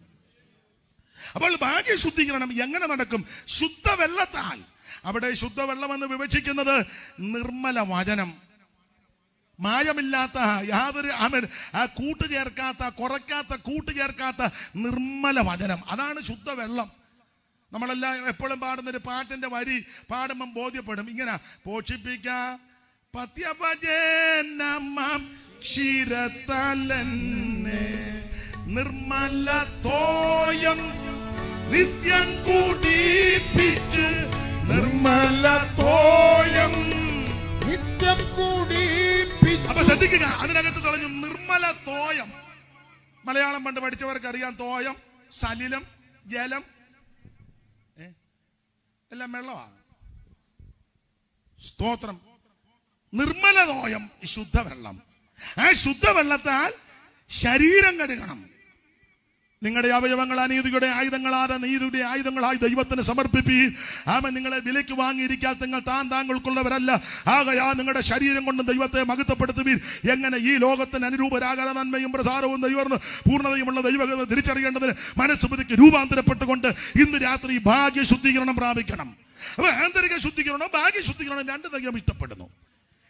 ഇങ്ങനെ വേണം ധൈര്യത്തോടെ അടുത്ത് വരാൻ. ഇങ്ങനെ അടുത്ത് വന്നവരോട് 37-ാമത്തെ വാക്യത്തിൽ പറയുക, ഇനി എത്രയും അല്പകാലം കഴിഞ്ഞിട്ട് വരുവാനുള്ളവൻ വരും. യോഗത്തിന്റെ സമാപന ദിവസമായതുകൊണ്ട് രണ്ട് കാര്യം പറഞ്ഞങ്ങ് നിർത്താം. യേശു വീണ്ടും വരാറായി. ആമേൻ. അടുത്ത് വന്നവരോട് പറയുക, ഇനി നീ വളരെ ശ്രദ്ധിച്ച് ജീവിച്ചോണം, സൂക്ഷിച്ച് ജീവിച്ചോണം, പ്രത്യാശയോടെ ജീവിച്ചോണം. ഓടപ്പരുത്, അലസരായി മടിയോടെ ഉദാസനതയോടെ അവൻ ജീവിക്കരുത്. യേശു വരാറായി. ഇനി എത്രയും അല്പകാലം കഴിഞ്ഞിട്ട് വരുവാനുള്ളവൻ വരും. നമ്മുടെ പ്രതീക്ഷ, പ്രത്യാശ, ആശ നമ്മുടെ കർത്താവ് വീണ്ടും പ്രത്യക്ഷപ്പെടുന്നതാ. തീത്തോസിന്റെ ലേഖനത്തിൽ പൗലോസ് കാര്യം ഓർപ്പിച്ചു, സകല മനുഷ്യർക്കും രക്ഷാകരമായ ദൈവകൃപ ഉദിച്ചുവല്ലോ. നാം ഭാഗ്യകരമായ പ്രത്യാശയ്ക്കായിട്ടും മഹാദൈവവും നമ്മുടെ രക്ഷിതാവുമാകുന്ന യേശു ക്രിസ്തുവിന്റെ തേജസ്സിന്റെ പ്രത്യക്ഷതയ്ക്കായിട്ട് കാത്തുകൊണ്ട് ഭക്തികേടും പ്രപഞ്ചമോഹങ്ങളും വർജിച്ചിട്ട് ഈ ലോകത്തിൽ സുബോധത്തോടും നീതിയോടും ദൈവഭക്തിയോടും കൂടെ ജീവിച്ചു പോരേണ്ടതിന് അത് നമ്മെ ശിക്ഷിച്ചു വളർത്തുന്നു. ഇന്ന് രാത്രി എന്നെ കേൾക്കുന്ന പ്രിയരെ, മഹാദൈവവും നമ്മുടെ രക്ഷിതാവാകുന്ന യേശു ക്രിസ്തു വീണ്ടും വരുന്നു. കർത്താവിന്റെ വരവിന്റെ ധാരാളം തെളിവുകൾ വേദപുസ്തകത്തിലുണ്ട്. നിങ്ങൾക്കതെല്ലാം അറിയാം. ഒന്ന് രണ്ട് കാര്യങ്ങൾ അഭിവാചകം പോലെ നിങ്ങൾ യേശു വീണ്ടും വരും. അതിന് ഏറ്റവും വലിയ തെളിവ് യേശു പറഞ്ഞേച്ചാ പോയത്. അത് കൂടുതൽ ഒരു തെളിവും വേണ്ട. ഞാൻ നിങ്ങൾക്ക് സ്ഥലം ഒരുക്കി ക്രമപ്പെടുത്തി തിരിച്ചു വന്ന് നിങ്ങളെ എൻ്റെ അടുക്കൽ ചേർക്കുക. അതാ ഏറ്റവും വലിയ തെളിവ്. അവിടെ നിന്ന് പോഷ്ക്ക് പറയുന്നവനല്ല. യേശു വീണ്ടും വരും. അതാണ് നമ്മുടെ പ്രതീക്ഷ. യേശു വീണ്ടും വരും. എന്തിന്? തനിക്കായി കാത്തു നിൽക്കുന്ന വിശുദ്ധന്മാരുടെ രക്ഷയ്ക്ക്. രണ്ടാമതും പ്രത്യക്ഷപ്പെടുമെന്ന 9-ാം അധ്യായത്തിന്റെ 28. അപ്പോൾ ഒന്ന് പ്രത്യക്ഷപ്പെട്ടു. ആ 9:28 ഒന്ന് വായിച്ചേരുത് യുവനാസനെ. ആ ഒടുവിലത്തെ വാക്യം 10-ന്റെ നേരെ മേളിൽ. ക്രിസ്തുവും അങ്ങനെ തന്നെ അനേകരുടെ പാപങ്ങളെ ചുമക്കുവാൻ ഒരിക്കൽ അർപ്പിക്കപ്പെട്ടു. തനിക്കായി കാത്തു നിൽക്കുന്നവരുടെ രക്ഷയ്ക്കായി അവൻ പാപം കൂടാതെ രണ്ടാമത് പ്രത്യക്ഷനാകുമെന്നുള്ള പ്രയോഗം വന്ന ഓർത്തണം. ഒന്നാമത് പ്രത്യക്ഷനായത് എപ്പോൾ? കന്യാസൂനുമായി ഭൂമിയിൽ അവതരിച്ചു. അതെന്തിന്? ഒറ്റവാക്കി പറയാം, മനുഷ്യവർഗത്തിന്റെ പാപം പരിഹരിച്ചു. എങ്ങനെ? നിവൃത്തിയായി എന്ന് ക്രൂശിൽ വെച്ച് പറഞ്ഞു. എങ്ങനെ പ്രാപിക്കാം? വിശ്വസിച്ച് ഏറ്റെടുക്കുമ്പോൾ. അപ്പൊ ഒരിക്കൽ അത് പാപപരിഹാരം. 26-ാം വാക്യം വായിച്ച 9:26 അങ്ങനെയല്ലയോ തെളിയുന്നത്? അങ്ങനെയായാൽ ലോകസ്ഥാപനം മുതൽക്ക് അവൻ പലപ്പോഴും കഷ്ടം അനുഭവിക്കേണ്ടിയിരുന്നു. അടുത്തത്, എന്നാൽ അവൻ ലോകാവസാനത്തിൽ അവിടുന്ന് ലോകാവസാനത്തിങ്കൽ സ്വന്തം യാഗം കൊണ്ട് പാപപരിഹാരം വരുത്തുവാൻ ഒരിക്കൽ പ്രത്യക്ഷനായി. അപ്പോൾ ആദ്യത്തെ പ്രത്യക്ഷ മനുകുലത്തിന്റെ പാപത്തിന് പരിഹാരം വരുത്തുവാൻ യേശു പ്രത്യക്ഷപ്പെട്ടു. അത് പരിഹാരം വരുത്തുവാൻ തിരുരക്തം നമുക്ക് വേണ്ടി ചീന്തി. അത് വിശ്വസിച്ച് ഏറ്റെടുക്കുന്നവർക്ക് പാപത്തിന് മോചനമുണ്ട്. ആ പാപമോചനം വരുത്തി യേശു അവൻ കഥാനുഭവങ്ങളിൽ കൂടി കടന്നുപോയി. കൊരിന്ത്യലേഖനം 15-ാം അധ്യായത്തിൽ പൗലോസ് പറയും പോലെ തിരുവെഴുത്തുകളും പ്രകാരം ജനിച്ചു, ജീവിച്ചു, മരിച്ചു. തിരുവെഴുത്ത് പറയും പോലെ അടക്കപ്പെട്ട്, തിരുവെഴുത്ത് പറയും പോലെ അവിടുന്ന് 3-ാം ദിവസം ഉയർത്തു, സ്വർഗത്തിൽ പോയി. ഇനി തിരുവെഴുത്ത് പറയുന്നത് പോലെ അവിടുന്ന് തിരിച്ചു വരും. അതാണ് നമ്മുടെ പ്രത്യാശ. ഇനി എത്രയും അല്പകാലം കഴിഞ്ഞിട്ട് വരുവാനുള്ളവൻ വരും. ആരെടുക്കപ്പെടും? ഒരു തെളിവ്. അതിനെ ഇപ്പം സമയം എടുക്കുന്നുള്ളൂ. ഒരു തെളിവ്. എല്ലാരും പോകുമെന്നും പറഞ്ഞ മത്തായിച്ചൻ പണ്ട് പാടിയ പാട്ടിന്, താൻ വരുമ്പോൾ ഞാനും പോകും, താൻ വരുമ്പോൾ ഞാനും പോകും, താൻ വരുമ്പോൾ ഞാനും പോകും തന്റെ രാജ്യത്തിൽ, താൻ വരുമ്പോൾ ഞാനും പോകും. പഴയ പാട്ടാ. ഇന്നാളൊരു തള്ള പറഞ്ഞു, നാട്ടിൽ കേൾക്കാത്ത പാട്ടും എല്ലാം ആയിട്ട് വന്നിട്ട് ഞങ്ങളോട് പാടാൻ പറയരുതെന്ന്. ഞാനൊരു കാര്യം പറയാം.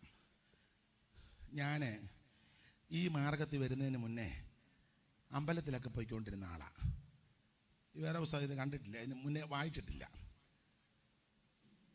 ഓർമ്മയായ സമയം മുതൽ എല്ലാ ദിവസവും രാവിലെ അമ്പലത്തിൽ പോകുമായിരുന്നു, വൈകിട്ടും. ഒറ്റ ദിവസം പോലും മുടക്കിയിട്ടില്ല. ഈ വൃശ്ചികവ്രതമൊക്കെ തുടങ്ങിയാൽ, ഇപ്പോൾ ശബരിമല സീസണല്ലേ, വൃശ്ചികവ്രതം എന്നാണ് പറയുന്നത്. 41 ദിവസവും അമ്പലത്തിലുണ്ട്, നാമം ജപിക്കാനും ഇരിക്കും. ആ സമയത്തൊന്നും ഈ വേറെ പുസ്തകം കണ്ടിട്ടുമില്ല, വായിച്ചിട്ടുമില്ല, എടുത്തിട്ടുമില്ല. സാക്ഷ്യമെല്ലാം പറയുന്നില്ല. എൻ്റെ അപ്പന് കള്ളുഷാപ്പിലെ ഒരു ചെറിയ ജോലിയാണ്. ഈ മാർഗത്തിൽ ആദ്യം ഞാനാ വരുന്നത്. ഞങ്ങളുടെ വീട്ടിൽ നിന്ന് അമ്പലത്തിൽ നിന്ന് വരുമ്പോഴാണ് യേശുവിനെ രക്ഷിതാവായി സ്വീകരിക്കുന്നത്. ശരണം വിളിയും കഴിഞ്ഞ് നാമജപവും കഴിഞ്ഞ് എൻ്റെ നെറ്റിയിൽ കളഭക്കുറിയുണ്ട്, ശരീരത്തുമൊക്കെ കളഭക്കുറിയുണ്ട്. ഇതുപോലൊരു ഉത്തരിയൻ ഉണ്ട്. അന്ന് ഒരൊറ്റമുണ്ട് കൊടുത്തിട്ടുണ്ട്, ഇതുപോലെ ഉത്തരിയുമുണ്ട്, കയ്യിൽ പ്രസാദമുണ്ട്. ഇതുമൊക്കെ ആയിട്ട് വരുന്ന സമയത്താണ് ഇതുപോലൊരു യോഗം. വിശദീകരിക്കുന്നില്ല. ആ യോഗത്തിൽ വെച്ച് യേശുവിനെ രക്ഷിതാവായി സ്വീകരിച്ചു. അങ്ങനെയാണ് ഈ മാർഗത്ത് ഞാൻ വന്നത്. അതിനുശേഷമാണ് ഈ വേദപുസ്തകം വായിക്കാൻ തുടങ്ങിയത്. അതിനുശേഷമാണ് ഈ പാട്ടുകളെല്ലാം പഠിച്ച്. നിങ്ങളൊക്കെ ഇതിനകത്ത് ജനിച്ച നല്ല കാര്യം, നിങ്ങളെ അഭിനന്ദിക്കുന്നു. ചെല്ലി പറയാറുണ്ട്, ഇവിടുത്തെ പത്തനാപുരത്തെ സ്റ്റാർട്ടിങ് എൻ്റെ ഗ്രാൻഡ് ഫാദർ ആയിരുന്നു. 500-ൻ്റെ മോട്ടറായിരുന്നു സ്റ്റാർട്ടിങ്. ആട്ടെ, നല്ല കാര്യം, അഭിനന്ദിക്കുന്നു. നിങ്ങൾക്കെല്ലാം പാരമ്പര്യമുണ്ട്. പണ്ട് ഗിദയോൻ ചോദിച്ചതുപോലെ നിങ്ങളെ വെച്ച് നോക്കിയാൽ ഞാൻ ഈ ചെയ്തത് എന്തുള്ളൂ? നിങ്ങളുടെ കയ്യിലല്ലയോ പണ്ട് ദൈവം എബ്രാഹിമിൻ്റെ അബിയേസറിൻ്റെ മുന്തിരിയെടുപ്പിനേക്കാൾ എബ്രാഹിമിൻ്റെ കാലാ പെറുക്കുന്നതല്ലയോ നല്ലത്? അടുത്ത വാക്യമുണ്ട്. അങ്ങനെ പറഞ്ഞപ്പം അവർക്ക് അവനോടുള്ള കോപം ശമിച്ചെന്ന. അപ്പം നിങ്ങൾ വന്ന് ശമിക്കട്ടെ. അതിനാ നിങ്ങളെ വെച്ച് നോക്കിയാൽ ഞാൻ ഈ പീത്തയാകുന്ന ഞാൻ എന്തുള്ളൂ? എന്ന ഒരു കാര്യം പറയാം, ഇതിനകത്ത് വന്നതാ ഭാഗ്യം, ഇതെടുത്തതാ ഭാഗ്യം, ഈ മാർഗത്തിൽ വന്നതാ രക്ഷ. മറ്റൊരുത്തനും രക്ഷയില്ല. ദൈവത്തിന് മഹത്വം. അതുകൊണ്ട് ഞാൻ ഇടയ്ക്ക് കയറി പറഞ്ഞതേ ഉള്ളൂ. എല്ലാം ഇതിനകത്ത് വന്നു കഴിഞ്ഞ് ദൈവമക്കൾ പാടുകയും ഒക്കെ ചെയ്യുമ്പോൾ കേട്ടും ഒക്കെ പഠിച്ചതാ. ദൈവത്തിന് മഹത്വം. ഇതിനകത്ത് വന്നതാ നമ്മുടെ ഭാഗ്യം. യേശു വരാറായി. ഒരൊറ്റ കാര്യം പറഞ്ഞ് എല്ലാവരും പോകുമെന്ന് പറഞ്ഞായിരിക്കുന്നത്.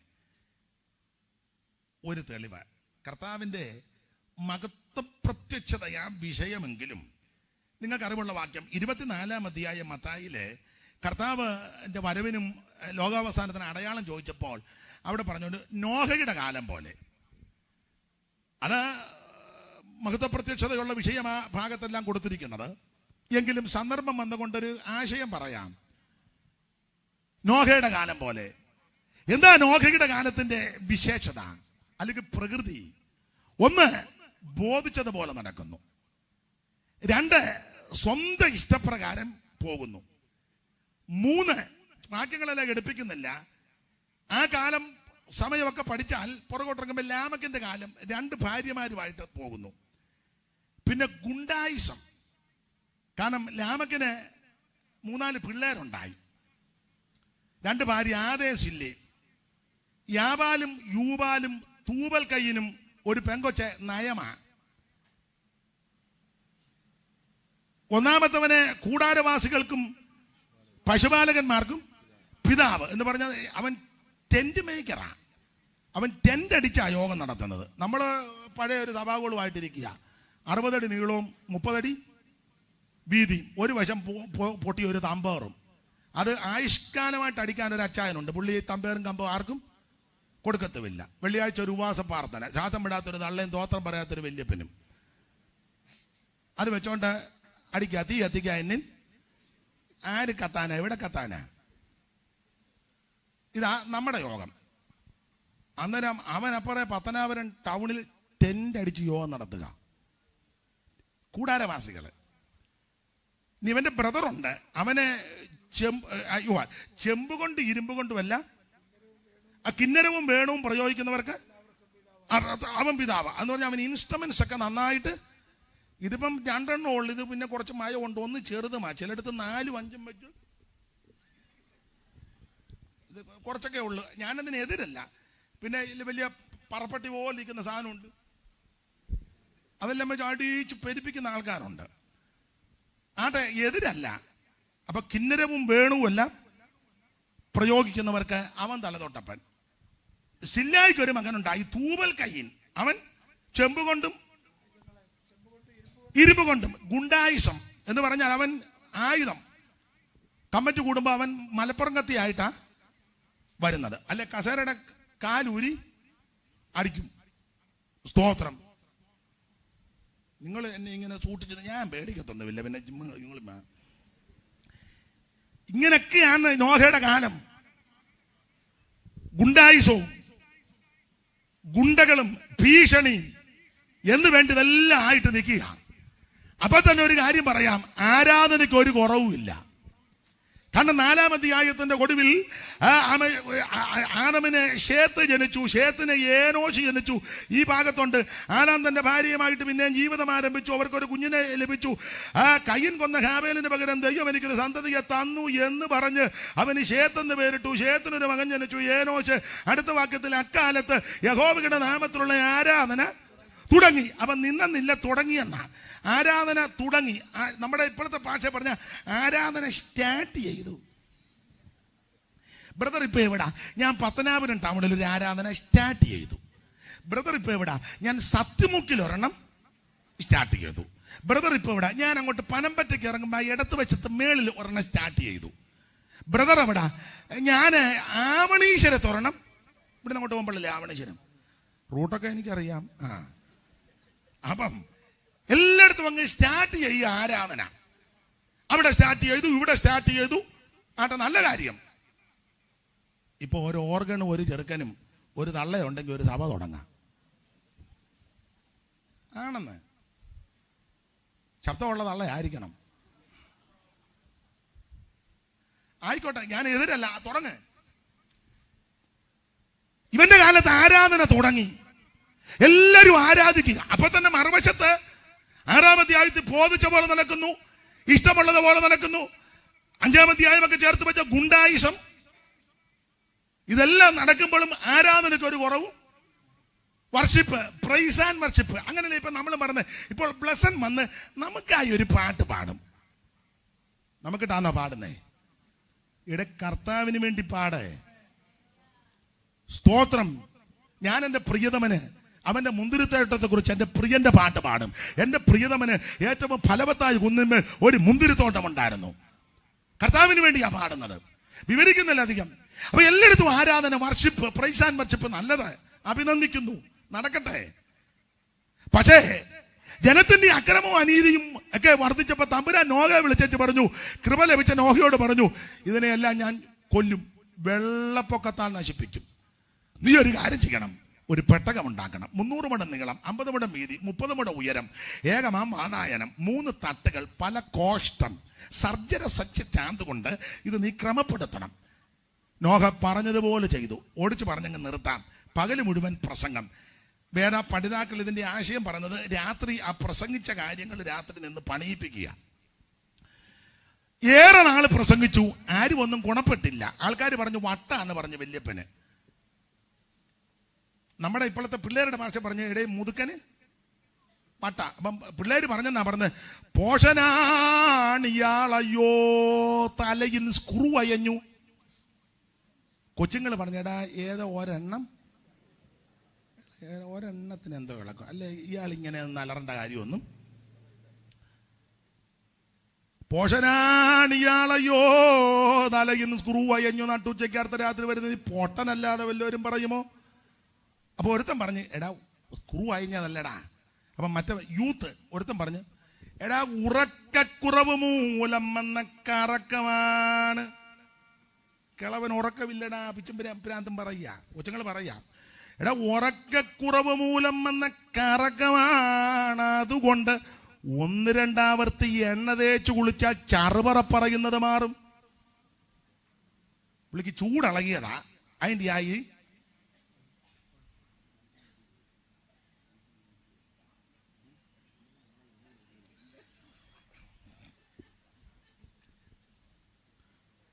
ദോഷമൊന്നും പറഞ്ഞതല്ല, ഞാൻ പുള്ളിയോട് പറയുകയായിരുന്നു, അദ്ദേഹത്തോട് പറഞ്ഞത് ഒരു അല്പസമയം കൂടി എടുക്കുമെന്ന് പറയുകയായിരുന്നു, അല്ല വേറൊന്നും പറഞ്ഞതല്ല. അല്ലെ പിന്നെ അവർ ചിന്തിക്കും എന്തുവാ പുള്ളിയോട് പറഞ്ഞതെന്ന്. അച്ചാന് ടോർപ്പിടോ വരും അതിനാ. അപ്പം പിള്ളേരെന്ന് പറഞ്ഞേടാ, ഒരുത്തൻ പറഞ്ഞ് സ്ക്രൂ ഇളകിയതാന്ന്. അപ്പം വേറെ 2 പിള്ളേര് പറഞ്ഞു ഉറക്കക്കുറവ് മൂലം വന്ന കറക്കമാണ്, അതുകൊണ്ട് 1-2 ആവർത്തി എണ്ണ തേച്ച് കുളിച്ചാൽ ചറവറപ്പറയുന്നത് മാറും. കണ്ട മർത്തിയരോടെല്ലാം മുങ്ങിച്ചാകുമെന്ന് ഇയാൾ തൊണ്ട വിണ്ടുളറിനാൽ ഉണ്ടാമോ ജലപ്ലാവം. മണ്ടയിൽ തലച്ചോറ് വേണ്ടേ മനുഷ്യനായാൽ കുണ്ടാമണ്ടി വല്ലതും ഉണ്ടാകും മിണ്ടാതിനി. ഇങ്ങനൊക്കെ ആൾക്കാര് പുള്ളിയെ ആക്ഷേപിക്കുകയും അധിക്ഷേപിക്കുകയും. മക്കളെ, നിങ്ങൾ എന്നാ വർത്താനം പറയുന്നത്? ഉറക്കക്കുറവ് മൂലം വന്ന കറക്കമാണ്, അതുകൊണ്ട് 1-2 ആവർത്തി എണ്ണ തേച്ച് കുളിച്ചാൽ ചറുപറ പറയുന്നത് മാറുമെന്നാ നോഗയെ പറ്റി പറഞ്ഞെന്നാ ഞാൻ പറഞ്ഞേ. അപ്പൊ ശ്രദ്ധിക്കുക, ആൾക്കാരിങ്ങനെ ആക്ഷേപിച്ചു, പരിഹസിച്ചു. പക്ഷേ സൈമൺ സാറ് കൊടുത്തിരിക്കുന്നത് ഹാസ്യമാം ചരൽക്കല്ല് വാരി എറിഞ്ഞു. ആക്ഷേപത്തിന്റെ കല്ലുകൾ, അപമാനത്തിന്റെ കല്ലുകൾ, അപവാദത്തിന്റെ കല്ലുകൾ, ആക്ഷേപത്തിന്റെ ചരൽക്കല്ല് വാരി നോഗയ്ക്കിട്ടെറിയുമ്പോഴും നോഗയ്ക്ക് ഒരു ഉറപ്പുണ്ട്.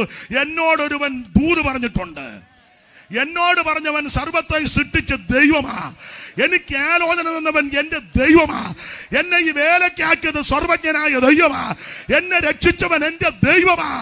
എന്റെ ദൈവം അറിയാതെ ഒന്നും സംഭവിക്കത്തില്ല. ദൈവം ഇത് പറഞ്ഞിട്ടുണ്ടെങ്കിൽ സൂക്ഷം നടക്കും. എന്തിനേറെ ഞാൻ ഇതൊക്കെ വിസ്തരിച്ച് പ്രസംഗിക്കാൻ, അതിന്റെ ചൊല്ലും ചൊലുത്തും ഒക്കെ ആയിട്ട് പ്രസംഗിച്ചാൽ വെളുക്കുവോളം പ്രസംഗിക്കാനുണ്ട്.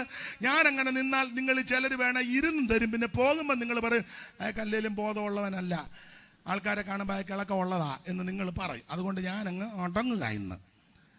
സ്തോത്രം. ചുരുക്കി പറഞ്ഞാൽ നോഹ ഇങ്ങനെല്ലാം കാര്യങ്ങൾ പറഞ്ഞു, ആരും രക്ഷപ്പെട്ടില്ല. എന്തിനേറെ ഒടുവിൽ ടൈം ആയപ്പം ദൈവം പറഞ്ഞു അകത്തോട്ട് കയറാൻ പറഞ്ഞു. നോഹയും നോഹയുടെ ഭാര്യയും 3 ആൺപിള്ളേരും അവരുടെ ഭാര്യമാരും, പിന്നെ മൃഗജാലവും ഇഴജാതിയും പറവജാതിയും എല്ലാം ഇതിനകത്ത് കയറി. എനിക്കതൊക്കെ ഓരോന്ന് വിസ്തരിക്കുന്ന ഇഷ്ടമാണ്. സാറ് കൊടുത്തിരിക്കുന്നത് ഇങ്ങനെ പ്രയോഗമാണ്, കയറിയവരും ഇറങ്ങിയവരും. അതിങ്ങനെ നോകിന്റെ തനയരാം യാബേത്തും ശേമും ഹാമും. നോഹിന്റെ മക്കള് യാബത്ത് ശേമ്. നോകിന്റെ തനയരാം യാബേത്തും ശേമും ഹാമും. നോഹും നോഹിന്റെ പക്കിനിയും വീടിന് കാവം നിൽക്കും കുക്കുരം പട്ടി. വീട്ടിൽ കാവല് കിടന്ന പട്ടി പെട്ടകത്ത് കയറി. പാപ്പച്ചൻ ഇതുവരെ കയറിയിട്ടില്ല. പാപ്പച്ച, ഇന്ന് രാത്രി നീ പെട്ടകത്തിനകത്ത് കയറണം. നിന്റെ പട്ടി പെട്ടകത്ത് കയറുക. പാപ്പൻ ഇതുവരെ കയറിയിട്ടില്ല. ഇന്ന് രാത്രി സുപ്രസാദ കാലമാ, ഇത് രക്ഷാദിവസമാ. ദൈവം നിനക്ക് ഇന്ന് രാത്രി അവസരം തരിക. പട്ടി ഇതിനകത്ത് കയറിയെന്ന്. വീടിന് കാവം നിൽക്കും കുക്കുരം പട്ടി, കുക്കുരം മാർജരങ്ങൾ. നിന്റെ പൂച്ച ഇതിനകത്ത് കയറി ബുസി. പക്ഷേ ബ്ലസി ഇതുവരെ കയറിയില്ല. ഇഷോന്നോ? അതിനെ ബ്ലസിയുടെ കാര്യം പറഞ്ഞപ്പോ ഇഷോന്ന് വെച്ചേ. മോനാന്നോ വെച്ചേ? ആരാ വെച്ചേ? അവനാന്നോ?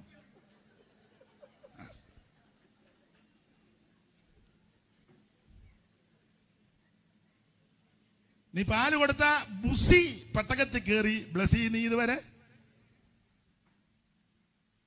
വീടിന് കാവം നിൽക്കും കുക്കുരന്മാർ ജരങ്ങൾ ആടുമാടുകൾ കന്നുകാലികൾ ഇത്യാദിയും കാട്ടിലെ മൃഗങ്ങളാങ്കേസരി ദന്താവളം കാട്ടുപോത്തുക്കൾ കരിമ്പുലിക്കോലവും ശൂലശീലമാം പുള്ളിപ്പുലുജാലവും അർത്ഥമർത്ഥ്യ രൂപികൾ തുള്ളിയോടിടും പുള്ളിമാനോടും മുള്ളം പന്നി വള്ളിമേ കമ്പക്കളി നടത്തും കരിമന്തി. കരിമന്തി വരെ അകത്ത് കയറി. കുഞ്ഞുഞ്ഞമ്മ ഇതുവരെ കയറിയില്ല. തത്തകൾ, പലതരം ഞാറകൾ, കുളക്കോടി, നത്തോട്, പൊന്മാൻ, മരംകൊത്തിയും വേഴാമ്പലും ഇത്യാദി പക്ഷികളും ഇതര ജീവിവർഗവും എന്ന് പറഞ്ഞാൽ ഇഴജാതിയും പറവജാതിയും മൃഗജാതി മനുഷ്യജാതിയിൽ 8 പേരും പെട്ടകത്തിനകത്ത് കയറി സർവജ്ഞനായ ദൈവം തമ്പുരാൻ പെട്ടകത്തിന്റെ വാതിലടച്ചു. ആമേൻ, സ്തോത്രം. എന്തിനേറെ വിവരിക്കണ്ടല്ലോ, നിങ്ങൾക്കറിയാം. ദൈവം തമ്പുരാൻ മേളിലത്തെ ഉറവേം തുറന്നു. വിധാനമുണ്ടാക്കിയിട്ട് വിധാനത്തിന് മുകളിൽ വെള്ളം ഉണ്ടായിരുന്നല്ലോ, ആ വിധാനത്തിന്റെ ഉറവ അങ്ങ് മാറ്റി എന്ന് മേളിൽ നിന്ന് വന്നു. ആ താഴത്തെ ഉറവയും കൂടെ ദൈവം തുറന്നു. പെട്ടകമുണ്ടാക്കിയ ചട്ടമ്പികളും ആശാരിമാരും ഒക്കെ എന്ന സാറ് കൊടുത്തിരിക്കുന്ന പ്രയോഗം. ആരുമായിക്കോട്ടെ, കാർപ്പൻ്റർ ആരുമായിക്കോട്ടെ, ദൈവത്തിന് മഹത്വം. ആ പെട്ടകമുണ്ടാക്കിയവര്, തോത് പിടിച്ചവര്, വക്ക് പിടിച്ചവര്, ചിന്തേരിട്ടവര്, ആ തടി മുറിച്ചവര്, അത് അറത്തവര്, വാളന്മാര്, സാകലയുണ്ട്. ഇങ്ങനെ നിൽക്കുമ്പം ഒരു ചെറിയ നനവേ, അന്നേരം പറഞ്ഞ് വേച്ചാൽ കാല് നനയുന്നല്ലോ. അന്നേരം പറഞ്ഞ് നനയല്ല, താഴുന്നുണ്ടെന്ന് പറഞ്ഞു. തമ്പുരാൻ തുറന്നുറവാ. അപ്പം പ്രൈസാൻ പക്ഷേ ഇപ്പൊ ചെയ്തവൻ ഗിറ്റാർ പാട്ട് ഓടുക, അച്ഛാ വെള്ളം അച്ഛാ, അവനും വായിച്ചോണ്ടാ ഓടുന്നത്. ഇവനിങ്ങനെ നിൽക്കുന്ന നല്ലാതെ ഇവൻ ഇതിനകത്ത് കയറിയില്ല. അവൻ ഗിറ്റാറുമായിട്ട്, ഞാൻ പറയുന്നത് മനസ്സിലാകുന്നില്ല. അയ്യോ, എന്നാലും ഓർഗൺ വെച്ചോ പറഞ്ഞ് എൻ്റെ ബാഗിനകത്തോട്ട് പെട്ടെന്ന് ഓർഗൺ. ഞാൻ സ്കൂട്ടറെ പോന്നു. സ്കൂട്ടറായിട്ട് പിടവൂര് പാലം ചെന്നപ്പം അടിച്ചു തൂത്ത് വെള്ളം. സുനാമി അറിയാമല്ലോ. അതിൻ്റെ കുന്തവും താഴെ പോയി. എല്ലാം ഞാൻ വിവരിക്കുന്നില്ല. ഇങ്ങനെ അടിച്ചവൻ പറഞ്ഞു, അവനും കുഴഞ്ഞു. അന്നേരം മറ്റവൻ ശാന്ത തുറമുഖത്ത് അടുത്ത്, അവനും വെള്ളത്തിൽ വീണു. മനസ്സിലായോ? ഏഴ് എണ്ണവും വെള്ളം കുടിക്കാൻ തുടങ്ങി. ഞാനൊരു കാര്യം പറയാം. അകത്ത് കയറി രക്ഷപ്പെട്ടത് വെറും 8 പേര്. 4-ാമത്തെ ആയത്തിനൊടുവിൽ ആരാധന തുടങ്ങിയെന്നാ. രക്ഷപ്പെട്ടത് എത്രയാ? 8. ഈ ആരാധിച്ചവരല്ല എന്ത് ചെയ്യേ? ഒറ്റ വാക്ക് പറയാം, ഇങ്ങനെ പറഞ്ഞങ്ങ് അവസാനിപ്പിക്കാം. പ്രമാണം കാത്ത്, പ്രമാണപ്രകാരം പെട്ടകം പണിത്, പ്രമാണപ്രകാരം അകത്ത് കയറിയവര് രക്ഷപ്പെട്ടു. ബോധിച്ചതുപോലെ തോന്നിയതുപോലെ വ്യവസ്ഥ തെറ്റിപ്പോയത് മുഴുവൻ വെള്ളം കുടിച്ച് ചത്തു. കർത്താവിന്റെ വരവിൽ ഇത് സംഭവിക്കും. അതുകൊണ്ട് എന്നെ കേൾക്കുന്ന ആരും കൈവിടപ്പെട്ടു പോകരുത്. ഈ രാത്രി യോഗത്തെ സംബന്ധിക്കുന്ന ആരും നഷ്ടപ്പെട്ടു പോകരുത്. ഈ വചനം കേട്ട ആർക്കും ഒരു ദോഷം വരരുത്. നീ രക്ഷിക്കപ്പെട്ട് വെള്ളത്തിൽ മുങ്ങി പിതാവിന്റെയും പുത്രന്റെയും പരിശുദ്ധാത്മാവിന്റെ നാമത്തിൽ സ്നാനപ്പെടണം. മോനെ നീ സ്നാനപ്പെടണം. സ്നാനപ്പെട്ടോ? വെള്ളത്തിൽ മുങ്ങി. ഇതെല്ലാം ഇങ്ങനെ വെച്ച അവസാനം നരകത്തിൽ പോകരുത്. എന്നെ പിടിച്ചേച്ചേ, ഞാനങ്ങ് പോവും. നിന്റെ കാര്യം ഓർക്കുമ്പോളാ. സ്തോത്രം. നമ്മൾ രക്ഷിക്കപ്പെട്ടതല്ലേ? ഒരു തവല മെമ്പറാണല്ലോ. നമ്മളോ ഓളിയും കൂട്ടുകയും കുറയ്ക്കുകയും ചെയ്ത് അവസാനം അവിടെ ചെന്ന് പെടരുത്. ഓളി ചോദിച്ചാൽ കുറച്ച് തന്നാലും അങ്ങ് വരണം. നീ രക്ഷിക്കപ്പെട്ടതല്ലേ? ഇല്ല അവന് മോൻ, നീ രക്ഷിക്കപ്പെടണം. ഇങ്ങോട്ട് ചോദിക്കാൻ. ഇവിടെ നരകമുണ്ട്. നീ അവിടെ പോയി പെട്ടുപോകരുത്. യേശു മാത്രമാ രക്ഷകൻ, മറ്റൊരുത്തനും രക്ഷയില്ല. പാട്ടുകാരൻ നിങ്ങളെല്ലാം ദൈവമക്കളാണല്ലോ. ഇപ്പൊ അങ്ങനെയൊക്കെ ചോദിക്കേണ്ട ഗതികേടാ വന്നേക്കുന്നത്. കാരണം ഈ കോറം തയ്ക്കാൻ എവിടുന്നേലും 1 2 അങ്ങനെയൊക്കെ കൊണ്ടുവരുന്ന കാലമാണ്. എല്ലാവരും രക്ഷിക്കപ്പെടണം. ആരും കൈവിടപ്പെട്ടു പോകരുത്. എല്ലാവരും നിത്യത കാണണം. Price the Lord. പ്രൈസ്